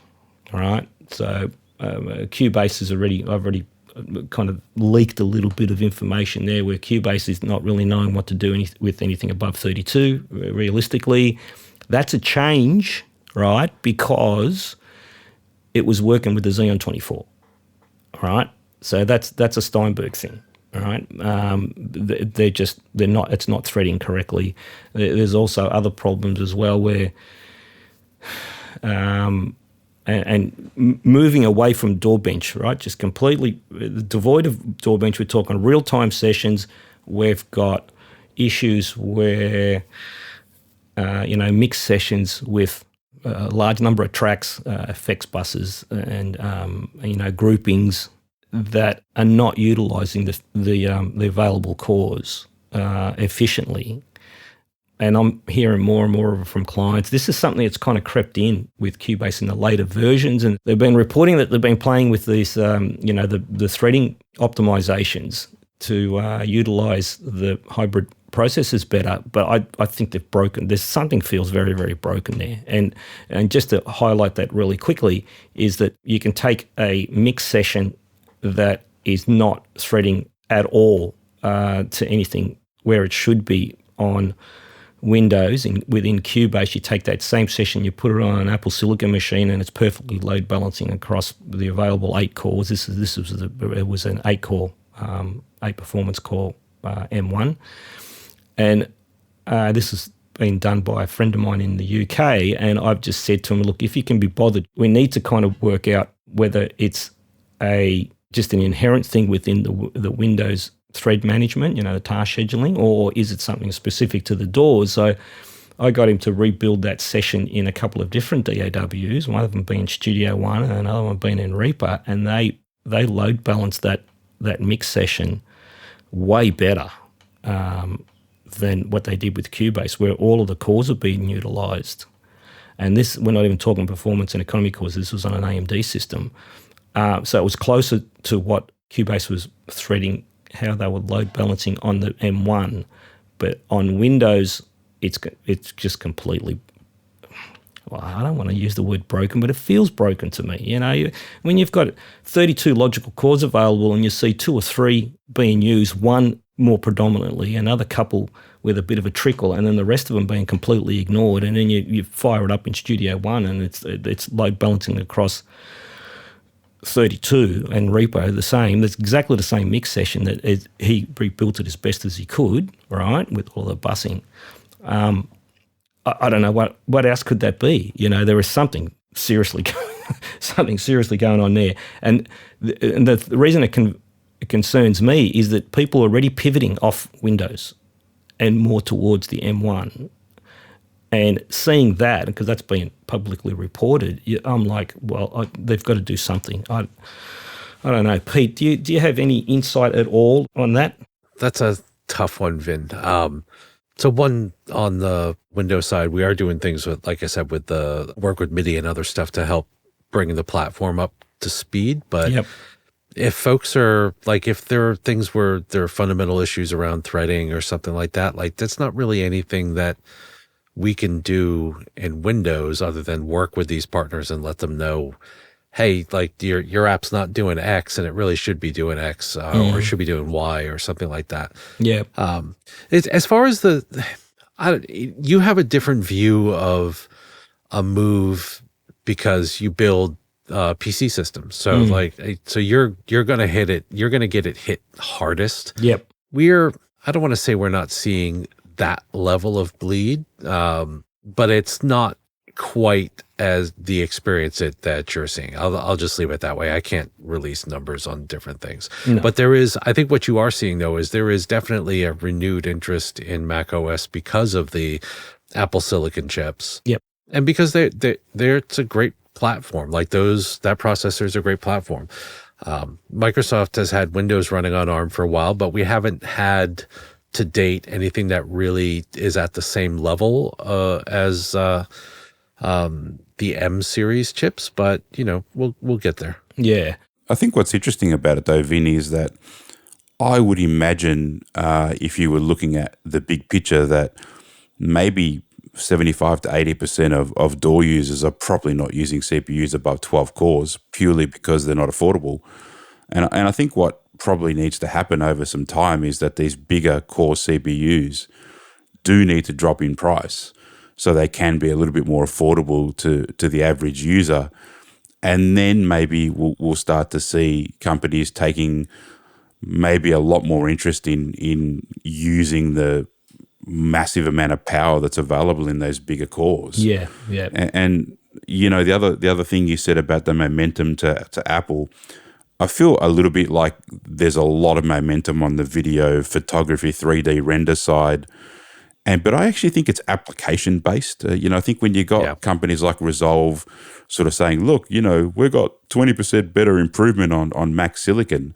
Well, they do, but there's also no reason why Resolve on Windows doesn't work really well with a really nicely configured machine and a graphics card to help, because there is that available. The problem is it's not easily available. You can't walk into any shop and buy it. And that's kind of the conflict, I think, that is a problem. Yes, you can walk into Vin's website and buy a great computer, but you can walk into any single shop and buy an Apple Mac Mini or a laptop and get working straight away. Yeah. And I actually think that's part of the problem. Yeah. And there's no real answer to that. Yeah. There's some great laptops available with great processing power, but you've really got to go hunt them out. The Windows, let's not start on Windows laptops. Like that could be a whole show on its own, so I'm not going to go there. Yeah, let's not start on that. But you know what I mean? Like there is that accessibility and slightly higher cost of these massive core machines that I think scares people. Well, that's the HEDT take two. That's my whole qualm on that one. Yeah, there are two other things I do want to say here. One is, the walk into a store and buy stuff. Like it made me sad when we closed the Microsoft stores that we had everywhere, because that was kind of the intent. You walk in the store and you could buy something and they're experts, just like you get with the Apple stores. But the second thing to keep in mind is that we have I know that this is often considered the most important market, but the Western, and I actually include Australia in that, the Western market is different from other markets. Like if you want to take Japan and China and Korea and those areas, the number that I was quoted by a company over there was that over 80% of their customers are on Windows for music production. There you go. So it's a little bit different in depending upon which part of the world you're in. Yeah. Well, that's at least that's promising. That's a good view actually. Alternate view. Yeah, and that's not a cost thing. It's not a price thing. It's just a local culture thing more than anything else. Yeah. Look, and the whole culture thing. I mean, I fought very, very hard in the early, late 90s, early 2000s and pushed against that whole Apple momentum that was there and built, for myself, I built myself some momentum towards the Windows machines, which I've been enjoying for quite a while. I'm too old. I'm old. I haven't got the energy that I used to, but I do have to kind of push back a little bit. Yeah. And I don't want it to get overly volatile, but there has to be some kind of pushback just to get some momentum back. Now, one thing I will say with the higher cores, the current machines and with the DAW, to me, the DAWs are becoming less and less efficient code-wise. And I've been saying this for a while, and everyone's going, "Oh, yeah, really?" Yeah, and I'm going, "Yes," all right? Because the reason that they're performing so well is it's pure brute force of what the current CPUs are actually able to deliver, the massive clock speeds and the instruction per clock. But the actual code base itself is becoming less and less efficient. And I had a really easy snapshot of that, and I've kind of discussed this before, but I mention it again, where I had a client machine that was probably about 4 years old, and it needed a Windows update because it was running on the original 1511. It was running very, very well on 1511, and it was running Studio One, and there was a UAD card that was in play there. And when I built the machine, I had a snapshot of running my DAWbench sessions on this machine. I knew exactly how much power the machine had and at what latency and what we could actually deliver out of the machine, right, at the respective latencies. And after I did the update to the latest version of Windows 10, and I can't remember the version. There would have been a couple of version updates for Studio One, UAD driver refreshed. I had to go up a buffer setting, and it still dropped 20 to 30% of the actual DSP load before the session played back. Now, if you add that up, that's quite significant, right? And it's like, I call it the slowly boiling frog. You don't notice it because it's just a slow incremental increase. But when you've got to jump from there to there and you're dropping 20, 30% and a buffer setting, that highlights to me that there is a loss of efficiency, and the reason it's being masked, and Pete, you probably hate this, but the reason it's being masked is because of the CPUs are getting faster and faster, so they're kind of masking the inefficiencies.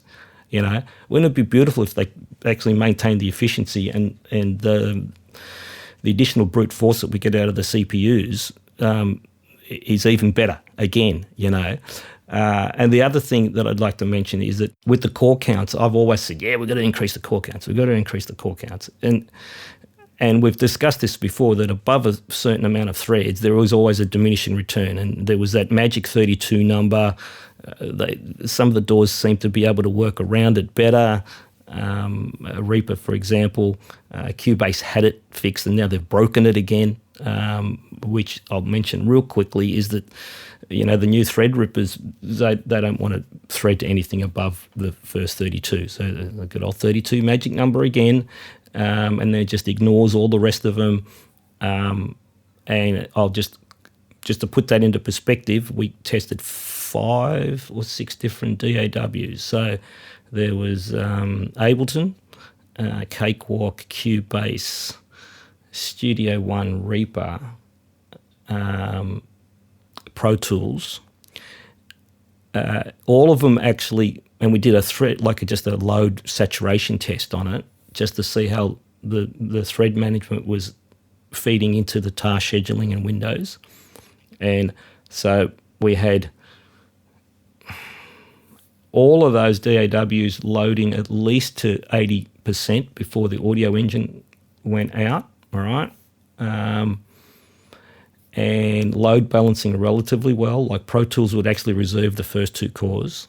And Ableton was okay.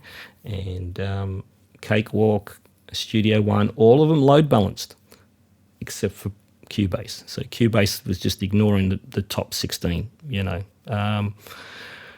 which is a concern, because then we've got 2 issues. We've got this whole thing going on with the busing, and not load balancing with ASIO Guard on, and it used to load balance a lot better with ASIO Guard on. So this has been a recent change, and there's also this whole thing with the upper core limit. So are we going to be pushing into those upper cores?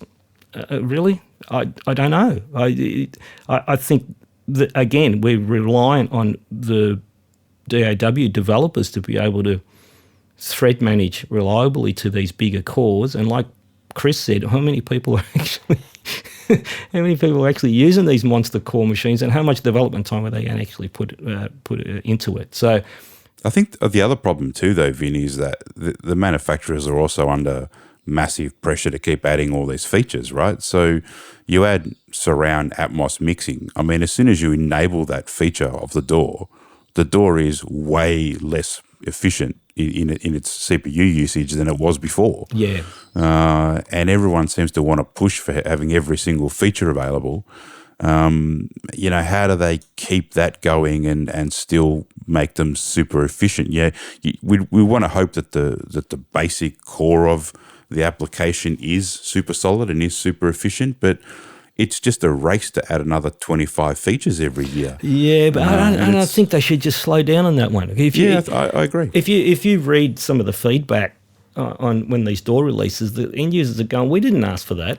Why don't you just, what we want some core features to be actually stable, and we need the performance to return. We didn't need an extra fluff and bubble, In reality, Vin, though, I know we all agree with that mentally, but in reality, that doesn't sell product. Yeah, right. The people who come out and complain that no, we wanted X, Y, and Z, they're not the ones that are happy to see the new features in there. You're only hearing the negative side of it. Yeah. The same goes for any product anywhere. Like fixing things, like making stuff more efficient and stuff. As much as we love that, doesn't sell the product. Yeah. There's got to be a reason to pay the upgrade every year. Yep. Yeah, well, no, so when you say sell the product, you're talking new users, all right? But the existing user base... No, even for upgrades, people, if they don't see some must-have feature, they tend not to upgrade. Saying that it performs 5% better, most people don't care. They're probably thinking that should have been fixed in the incremental free upgrades, So... even though that could be a lot more developer time than adding a new feature. Yeah. And look, and just to swing this back to the CPU architecture stuff, I just want to mention this. There hasn't really been a lot. So after the whole Xeon clusterfuck in early 2023, AMD haven't really done anything with their Ryzens. They've released an 8000 series, but it's not the high performance one. It's got a better internal graphics card, but it's still running the same Zen engine that's running on the 7950, the 7900 series, the 7000 series. So that's going to jump to the 9000 series. Intel released, I'm swearing. Intel released like this interim 14th gen. Well, they call it 14th gen. It's just bullshit, right? Because it's basically the 13th gen silicon. There's no changes architecturally. They just push the silicon further. You ready? Just sit yourself down, guys. 200 megahertz, right? The only really significant change is the 14700 over the 13700, and where they've added an extra 4 economy cores, so it's still 8 performance and 12 economy, right? Where the big kahuna, the 14900K is 8 performance cores and 16 economy cores.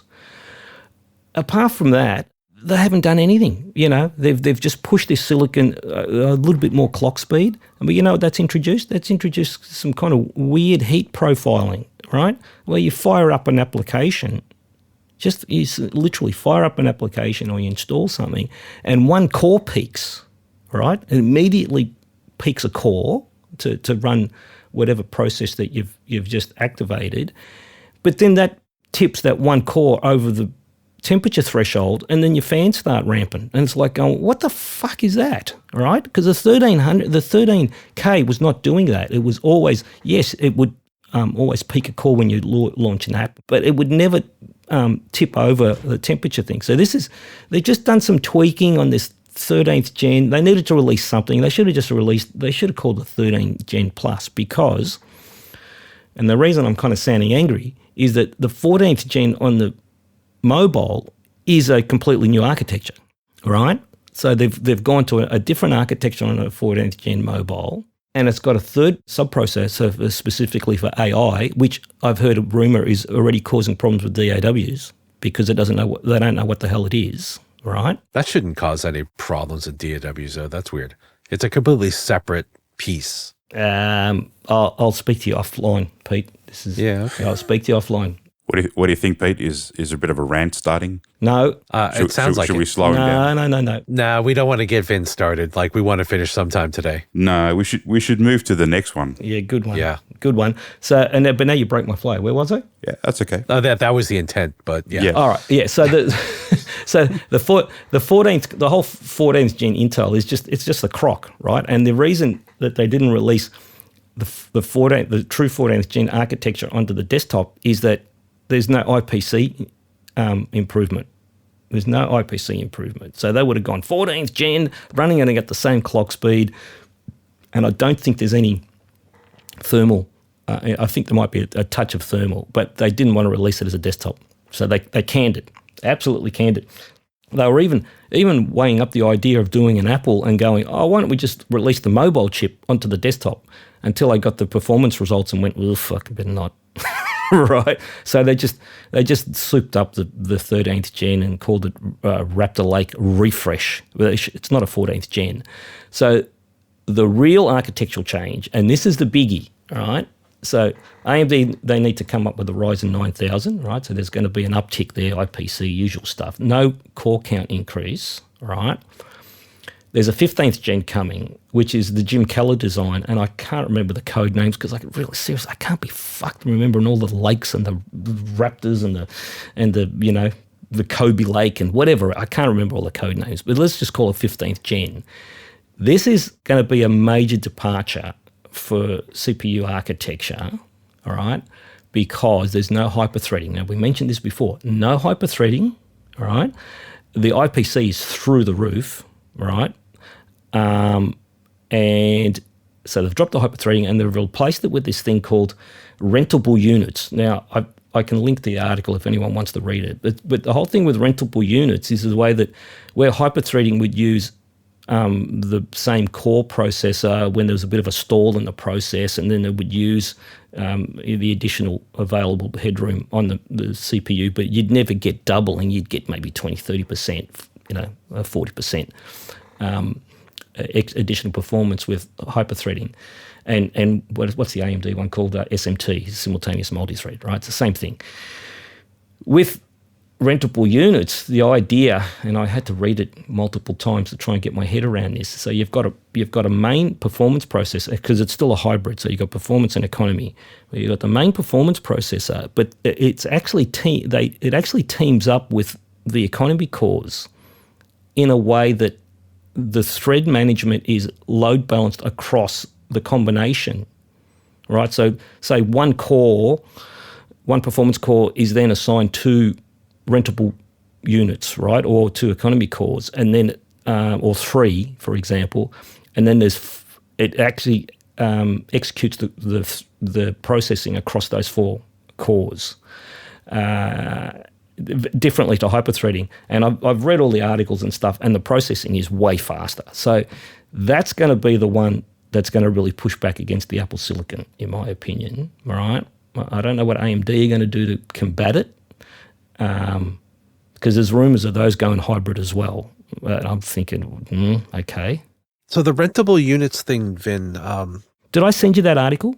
No, but I just looked up some stuff, or maybe you did, and I didn't get a chance to see it. Okay, I'll find it and send it to you again. It looks like that's not until after the 15th gen. I'm seeing like 16th and 17th generation for that. Nah, yeah, I've been reading that as well. And the 15th gen's coming at the end of the year, right? If they don't release that Jim Keller design on 15th gen, I think they're dead. They're literally dead in the water. I mean, because they can't just keep rehashing Raptor Lake. They can't. All right, and whatever that 14th gen architecture was, that there was no IPC or performance improvements over the previous. So no, 15th gen is supposed to be no hyperthreading, No hyper-threading in rentable units. Look, I've seen it. Is it 15th gen? Is it 16th gen? It better be 15th. It better be that release at the end of the year. Yeah, not a hill I'm going to die on, but I guess we'll have to see what happens there. And Intel is, I mean, the death of Intel has been predicted for a very long time, and it still hasn't happened. But yeah, No, I'm not saying it's going to kill them, but it'll definitely hurt them. like we're interested in the performance side of things, but frankly, the place where Intel is getting its ass handed to it is on the mobile side. Yeah. Right? That's why they end up prioritizing that over some things. I want to see some like really beefy desktop class processors here, but that's really, if I was running Intel, that's not where I would invest my time or money. Well, and they're not. Yeah. Obviously, that's why this thing has been delayed and delayed and delayed. But the mobile space, you really realistically think they're going to come up with something that's going to compete with Apple Silicon at that power performance? They need to compete not just with that, but also with other ARM64 devices out there. So. Yeah. So that's going to be an interesting one. And the whole ARM thing, again, that's a whole other show. So we won't get too sidetracked because I know that you don't want me to start on that kind of rant. But well, the biggest market share for them is going to be in that mobile processing space. So that is the one that they need to do better in, right? well, that in the server market. Which has gone large, like the cloud-based services, that's largely going ARM. So Yeah, and that's why Intel are developing ARM, or some derivative, or they're in that space as well. Yeah, well, I'm hoping that they do something with that 15th gen because the Raptor Lake it performs very, very well. It's just got those really weird temperature profiling things that I had to arm wrestle back and control. It wasn't anything over 13th gen, And interestingly, I thought AMD were just going to pounce and release the new Ryzen X, and instead they released this 8000 series thing, which is kind of more a really lower consumer level thing, but it's a great gaming a great gaming CPU at a cheaper price, and it's got a powerful iGPU on it. But I'm like, don't care. I don't care about that. So I haven't even kind of looked at the 8000 series Ryzens because it's not targeted at what we are focused on. And so for me, it just felt like they're delaying the release of the 9000 series, the next big Ryzen. So I don't know. I think they'll beat Intel to the market. So that'll be interesting. But the one thing that I'm going to be watching closely is these new Xeon 2500s, because if the Xeon 2500s have a nice uptick over the 2400 and they're already beating the Threadripper HEDTs in the virtual instrument one, that's the market for that machine, really, is the large virtual instrument composer-based clients. So it doesn't matter whether you've got 32 cores if let's say the 18-core Xeon is actually handing its ass to it. So that'll be an interesting one to watch. Yeah. And the nice thing with the Xeons is that, especially if you're looking at video, they have way more PCI lanes, which is my biggest issue with the consumer stuff here. Well, that's why I loved my X299 and all of the Intel HEDT. You can read my whole history thing that I'd kind of posted there. That's why I love that platform. But I mean, I don't even want to call it HEDT because it's not. It's actually just it's a workstation platform. It's a lower end. It's a lower end workstation platform, and they've priced it accordingly. That whole HEDT era, and I'm kind of quoting, with those price points where you're not paying in Australia, you're not paying $4,000 plus for a CPU and a motherboard to enter that platform. That's gone. Yep. That's gone. Well, people are paying it, and then they'll just say, well, compare it to a Mac. I'm going, yeah, okay. All right. So I've got no pushback on that one. Because you compare it to a Mac, you go, oh, yeah, okay. All right, fair enough. We're getting close to the end, I think. I do want to mention some stuff in the trenches, right? So this is our product support stuff. I don't know whether you've got anything to share there, Chris, but I want to cover a few things that I'd kind of encountered over the last 6 months or so. I mean, one was the iCloud. It's not iCloud. It's the iLock Cloud licensing. And I've had a few clients that have actually been caught with this one because when they went to this iCloud licensing, they thought it was actually locking to the machine, all right? It's on the internet. So I've got a good client that has a mobile recording studio, awesome setup. It's in this huge van, and he basically just drives around Australia and he sets up in kind of remote and country areas and coastal areas and stuff and offers recording facility, right? Absolutely amazing setup, right? He got caught with it because, you know, he was buying some new plugins and he's going, oh yeah, I don't need to put it onto the key. And then, of course, no internet connection when he's out in the middle of the bloody boondocks. And the session's going, well, you can't run this plugin. What the fuck? And so then he's basically just moved those iCloud licenses to the key, and just that's a way around it. But a lot of people don't realise that those cloud licenses require an internet connection. And I've had a few clients going, well, that's not a problem. I've always got the machine connected to the internet. I said, fine. What if your internet drops out? I had to do the same. I had to buy a new iLock. Yeah. So what if your internet drops out? They're going, what do you mean? Don't work. Plugins don't work. I said, put them onto an iLock. Put them onto an iLock, or actually see if you can lock into a system ID. So that was the whole cloud thing. The problem is a lot of plugins won't let you lock to system IDs anymore. Okay, so it's either physical key or the cloud. Like Slate, I've got a few Slate plugins, and you have to use a cloud or you have to use an iLock key. Yeah, well, yeah. Stop swearing at me. Slate. Well, it's not Slate anymore. It's SSL or whoever actually owns SSL. Well, but there's a lot. Well, Vienna Symphony Library is the same. It won't lock to your machine. No. Vienna was always either e-licenser up until only very, very recently. They were e-licenser, all the Vienna library, symphonic library. And then because Steinberg announced that they're evacuating that space, they moved to iLock, and I went, okay, fair enough.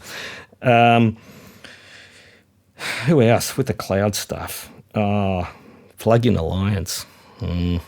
I'll just quickly give you my experience with that one on a recent system build.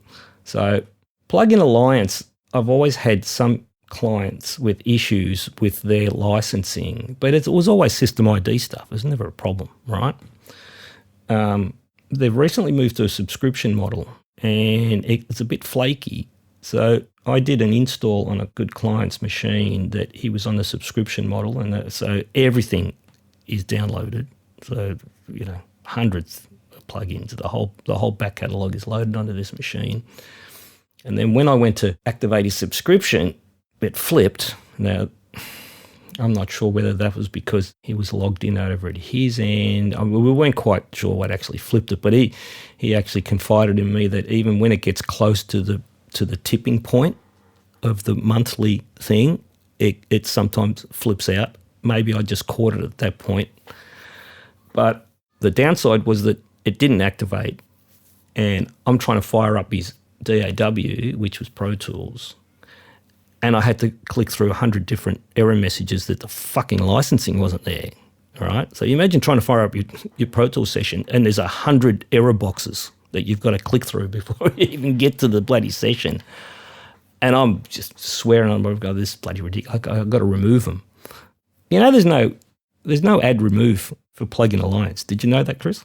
I did. I've got a few plugins that I use there. Yep. So, and the thing is that those plugins that are under that Plugin Alliance banner, if you actually buy them from the respective plugin developers, they've got a proper install and an add remove. There's not a problem, right? Plugin Alliance, no.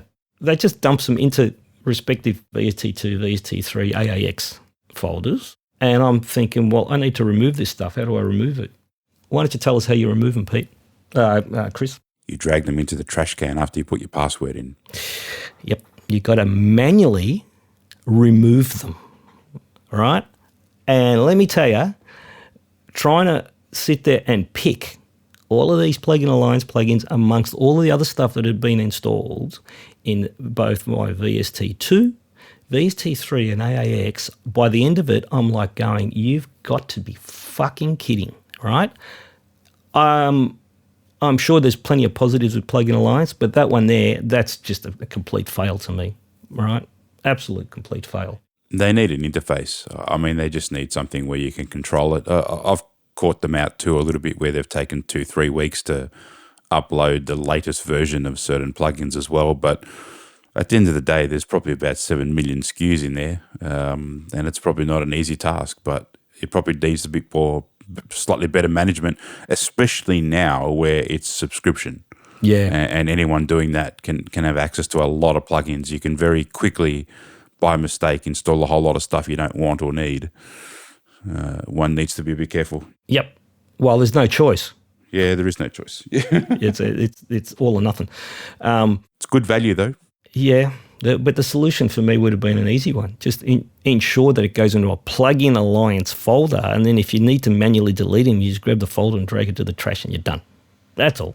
But, Yeah, they'd have to rewrite all the installations though, because a lot of the downloads are directly the core downloads that are from the manufacturer. Well, it's all running in the background. You don't see any of that. But if they were if they were actually running their installations, then No, but they're not. They're not running those installations. right. I say if they were, then they would all show up in add remove program. So, but it may be that the plugins don't like to be at other places. What, into a folder on the VST2, VST3? We wouldn't make No, it. some plugins will fail if you install them any other place, like because they're just not written to be portable in a way that's good. Okay. It's just dumping a whole stack of DLLs, Pete. That's all it is. It's not. Yeah. There's no add remove. I don't even know if there's any. I doubt there's even any registry entries because Yep. Their official uninstall is find them and delete them. I'm like, yeah, good one, guys. Yeah. Sounds like there's some work to be done there. Yeah, a little bit. I've been navigating a few things with the new native access, which I've discussed in a previous one. There's still that fucking spiked core when the thing's running and you shut it down and there's still a spiked core. Good one, right? And then even worse, Pete, sometimes it doesn't appear in Task Manager that it's still running, right? So you can't actually click on it and go end task. There's still this massive spiked core. The only way you get rid of it, you got to restart the machine. I'm like, come on, seriously? It's got to show up, and like there's no code running that doesn't show up somewhere. It must be on the other tab. It's just orphaned in some way. I don't know. It's just still there. Run away. Yeah, it's still there. And I ran into an instance on a reasonably recent install. It was a pretty big install as well, where the server was just losing its fucking mind. It just wouldn't. If it connected, then it was not listing the client's titles. Yep. And I tried a couple of times and I gave up one day, came back the next day, I was working fine. I'm like, geez, I don't know what was going on there. But, that's a company that is annoying me a little bit as well with the level of spam that I'm getting flooded with. What is interesting with them, Vin, is you were talking about Plugin Alliance. So NI went the opposite way, and they have a separate installer for every component they have. Yeah. And I've had to send it internally because in our add remove programs in our settings application, it's not optimized for you to have 800 items in there, which is what I have. So when you're trying to search that, it's like this, it kind of locks up a bit and stuff. And they're like, well, no, most people don't have 800 items. I'm like, yeah, but I have complete installed. Yeah. Yeah. Look, all the NI stuff is incredible value, but I think since the recent, is it acquisition? Will we call it acquisition? Because I thought they'd acquired Isotope, but then the truth was that both companies were acquired by a third party. The level of advertising material that is hitting my inbox from those guys is getting, to the point where I actually got myself off the mailing list, and I had a little bit of a rant on my Bookface where I got this, they're trying to gaslight me. I got this message where it just said, "We've noticed that you haven't opened the last couple of emails, so we're removing you from the mailing list." I've gone, what the fuck are you on about? How the hell did you know I didn't open the last couple of emails? And apparently there's a term for it, and I can't remember, but it's like a fingerprint type. A web beacon. That's the one, right? So these guys are now monitoring whether you click on the email and read it. And I've gone, no way, guys. There is no fucking way that you're going to be doing that. And I went to my NI account and then I removed myself from the mailing list without clicking on their little, button, remove yourself here. I've just said, seriously, you're going to just sit there and go, if you'd like to stay on the mailing list, I'm going to go, mate, you've just made the decision for me. You're off, right? And it's, most of the emails I was getting spam with were not EI, they were actually isotope stuff. So maybe it's a push from the new company. And I mean, some of them were really desperate. I'm talking some of the deals were desperate, 80% off. I'm like, going, really?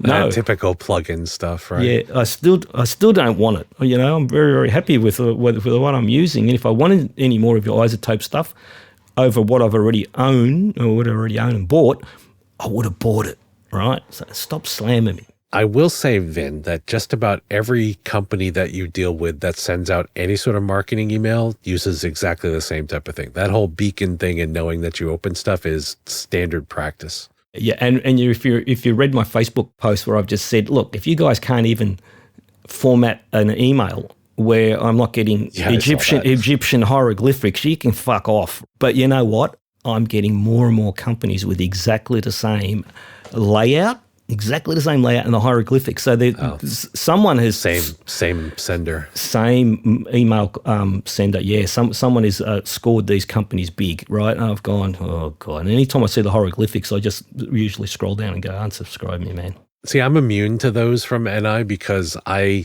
bought one thing online from Best Buy here in the US, and the amount of mail that I get from that, where the fine print on the footer is more than a page long, and you have to hunt through that to find an unsubscribe, and each one of them is a separate unsubscribe.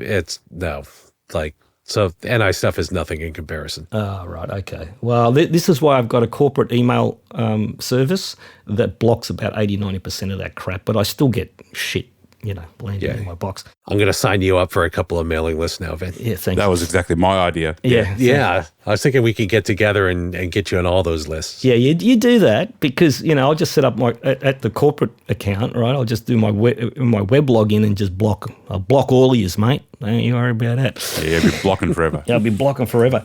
The last thing that I do want to bring up, and it's a bit sensitive, and I'm not going to go sitting there going into too great a detail, right? Because this is very, very sensitive. But one thing that I have noticed, and I've actually been hearing more of, is that, and I'll put this as best I can without giving too much away, but if you've got a piece of hardware, all right, and you need to install a driver, and if you're not web connected, the actual hardware is bricked until you do, right? And you're going, what the fuck are you talking about? Exactly that, right? I had an audio interface that I wanted to do some testing on for the database, and that specific machine didn't have a web connection at the time because it was in, I'd actually moved it to some other machines on my work desk. I went to install the driver and it wouldn't resolve. Well, you've got all these little question marks in the in the device manager, and the interface wasn't syncing, and I'm like going, what the hell is this? And then I removed the driver because it did have a bitch about something about that it couldn't report or something. They needed a web connection for something, right? It wasn't very detailed, but it did have a bitch that it didn't have a web connection. So I removed it all, connected the internet, reinstalled the driver, and whammo, the interface synced immediately and the driver was active, right? But prior to that, the unit was bricked. Now, I didn't put two and two together until I heard another story of another piece of hardware that is completely bricked until you register it, all right? And I'm thinking, how can they get away with that, right? They're just making the assumption that, yep, everyone's online and everyone's just going to immediately give me your data so I can sit there and, That's a pretty good assumption, though, because that's probably what happens 90% of the time. Yeah, not so good for if you show up at a gig, though, No. With something that you want to try out for the first time. Shouldn't be showing up to the gig with something you're trying out for the first time, though. Shush. That's some corporate speak, Chris, don't you? Okay. Yeah, that's corporate speak, Chris. But, I mean, don't you find that odd, Chris? I do and I don't. The unit that is actually bricked. It's bricked. I see the other side of it, and the other side of it is you got no idea how many people ring up and go, I can't get this audio interface working, and they've gone and found some driver from 1997 and installed it. And that whole process. 1997, Chris? Seriously? Absolutely. More than you think. And part of that process is to force you to get the latest driver. I sort of see that. It shouldn't brick it, but, it's unfortunately what happens. Yeah, People are not savvy enough a lot of the times to go and get the most current version. I mean, I had a guy yesterday bought a brand new computer, brand new Windows 11 machine, and he was trying to install his Studio One version 3 on there. Because he's come from an old machine. It's like, Spud, you're 3 versions behind. It's not going to work. Version 3, what's that? Yeah. That's from like 2009. That's every month that happens. But did it install? Yes, but it just wouldn't run. It wouldn't run. Mm. I can run Cubase 6 on these current machines. Yeah. Stop it. You're going to give us all some kind of heartburn with that, Vin. No, but I do need to run Cubase 6 because it's part of my audio interface database. That's the reference DAW, right? Yeah, just keep it on an old machine with an older OS. Well, it's on Windows 7 and Windows 10, so it's not on Windows 11, Pete. So we'll just say, it probably won't work on Windows 11. Yeah, you got to have that with a nice old CRT monitor and a clacky keyboard and, 3.5-inch floppy. Yeah, no, I've moved on from CRTs. Man. I do have some 15-inch LCDs that I don't know what the fuck to do with because they're only VGA only. Nice. And they probably have like a nice pink hue to the screen on those. Yeah, that's always good. And you know what? Beige in colour. Some people will kill for them because they install them into cars, those smaller screens, you see. All right? So I'm sitting on a gold mine. Well, that's my excuse for not throwing them out anyway. I'm looking forward to when you can retire on your used LCD market revenue there, Vin. That's right. Yeah, right. Yeah, I won't be retiring anytime soon on that one, mate. Sell off your Cubase version 6 and 7 and 5. 6.5, mate, I think it is. Hey. It still works. I mean, the interface looks absolutely disgusting, but then again, there is a current DAW that still thinks that it's, still rocking like Windows 7 Basic. What's that? You just can't go. You can't go a podcast without mentioning it. I didn't. Well, we all know I didn't mention the DAW. Just stop it, right? So if people don't know, they can have, people know because you mention it every time. But they still haven't fixed it.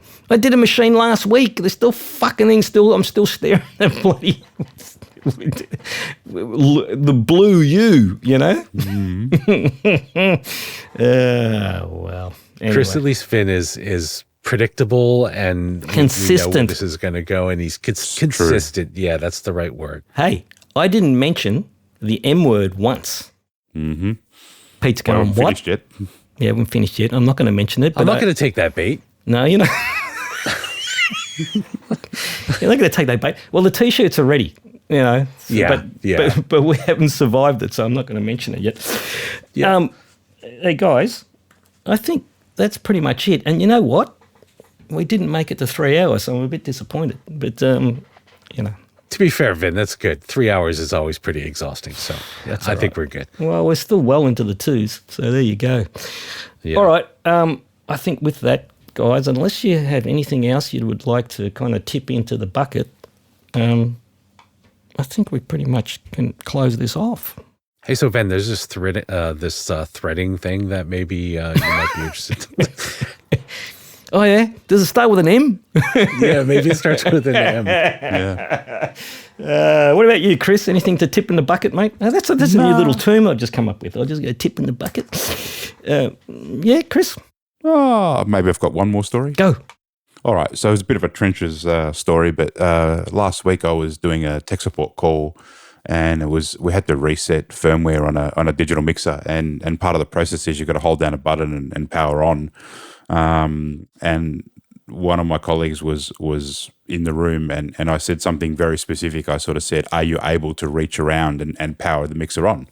And later when the call was finished, she said to me, "Yeah, why did you say that specifically? Why did you say, are you able to turn to reach around the corner?" And it took me about 20 seconds to recall a story from 1998. Back in the day of when I was working at MusicLink and Korg Triton was all the rage. Yep.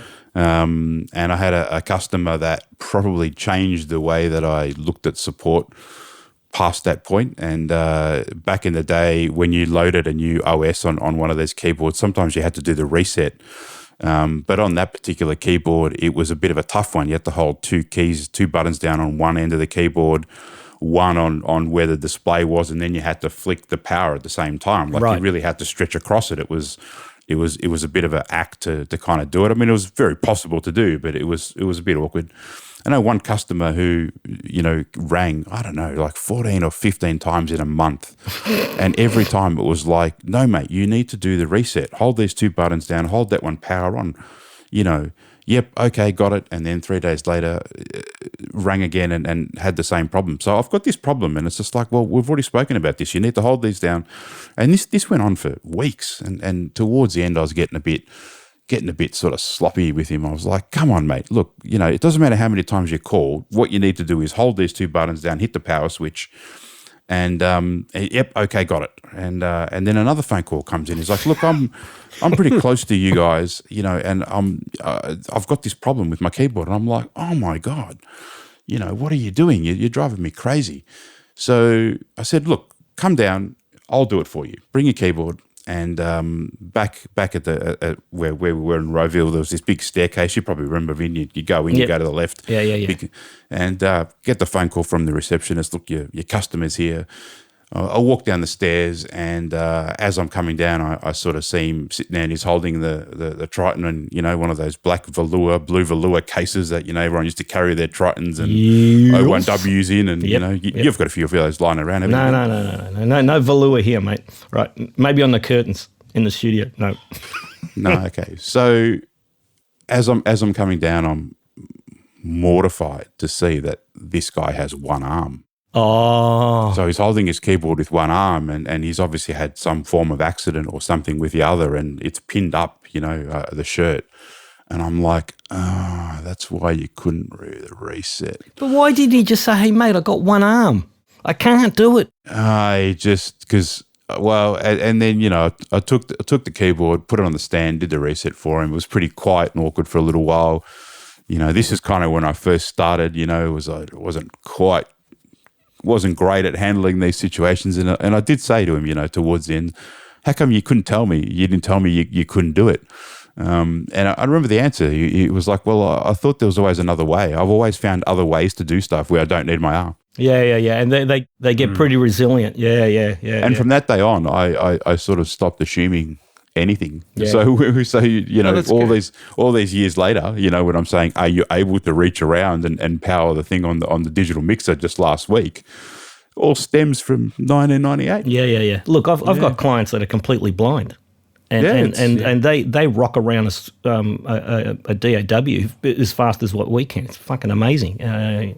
Using these applications that read off the screen. I think the one's called Jaws or something like that. It's fucking amazing. Yep. Hey, now, seeing we were in 1998, just to close off, I got a 1998 support story, Chris.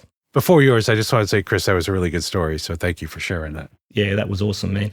So I've got one from 1998 that Chris and Pete, I think you'll both be entertained with this one because you've both worked in retail, right? So, and again, and it's a synthesizer guy that, someone's bought the synth and he rings me up and he says, hey, Vin, he goes, can you help me? I said, yeah, sure, man. What's going on? He goes, I can't get any audio out of the synth.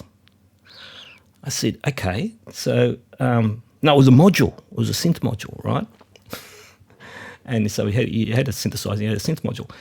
And I said, okay, so what have you done? And he says, well, I've connected the out to in and in to out, so I've got, out to in, into out. And I've gone, oh, yeah, right, yep, okay. And I hit a note on the controller keyboard, I'm not getting any sound. I said, well, how have you connected the audio? Is the audio connected to your mixer? Have you got some, He goes, what audio? I said, the audio cables. How have you connected the audio cables from the module so that you can hear the sound? He goes, what audio cables? Yeah. He thought that the MIDI in and out, that would actually be transferring the audio as well. And I'm like, and I sorted that one pretty quick. I just said, mate, the MIDI is just to trigger the note. You need to actually connect an audio. So that one was but that was like, what? That's almost like the story back in the day of, the computer tech guy that someone couldn't power the computer on and they go, well, you do this, do that, what's going on? And he's saying, look, I'm having a bit of trouble seeing in the room. Why is that? Oh, the power's out. Yeah. Well, you can't assume, you know. I still get the MIDI and audio thing. That still pops up. No way. Yeah, absolutely. You got to understand, though, there's a whole generation since that's happened that haven't grown up with 5-pin MIDI. You know, most of the things they plug in a USB, they get to something that has a 5-pin MIDI and they just stare at it blankly, just no experience. What the hell's a USB? Yeah, what the hell's a 5-pin MIDI? What's this? You know, where do I even get one of these cables from? Yeah. Well, you'd be happy to know that and as you know, because you've been to my studio, that every synth and MIDI Velour case is sitting there. Shut up, it's not. So every MIDI instrument in my studio, every one of them is run by a 5-pin MIDI DIN. There you go. You know, amazing. All right, I think with that one, guys, I think we can close off. Thanks again to both of you for all your time and energy today. That was good. I think we clocked in at a reasonably, you know, more compact show. It's only because Chris and I had a concerted effort to stop you from ranting in a couple of places. Yes. So Chris, Correct. high five on that. Yeah, absolutely. You just, you know, you cut it, you shot across the bows, you reckon. Somewhat successfully, we might add. Well, there you go. Yep. Yep. All right. Well, with that one, on to the next.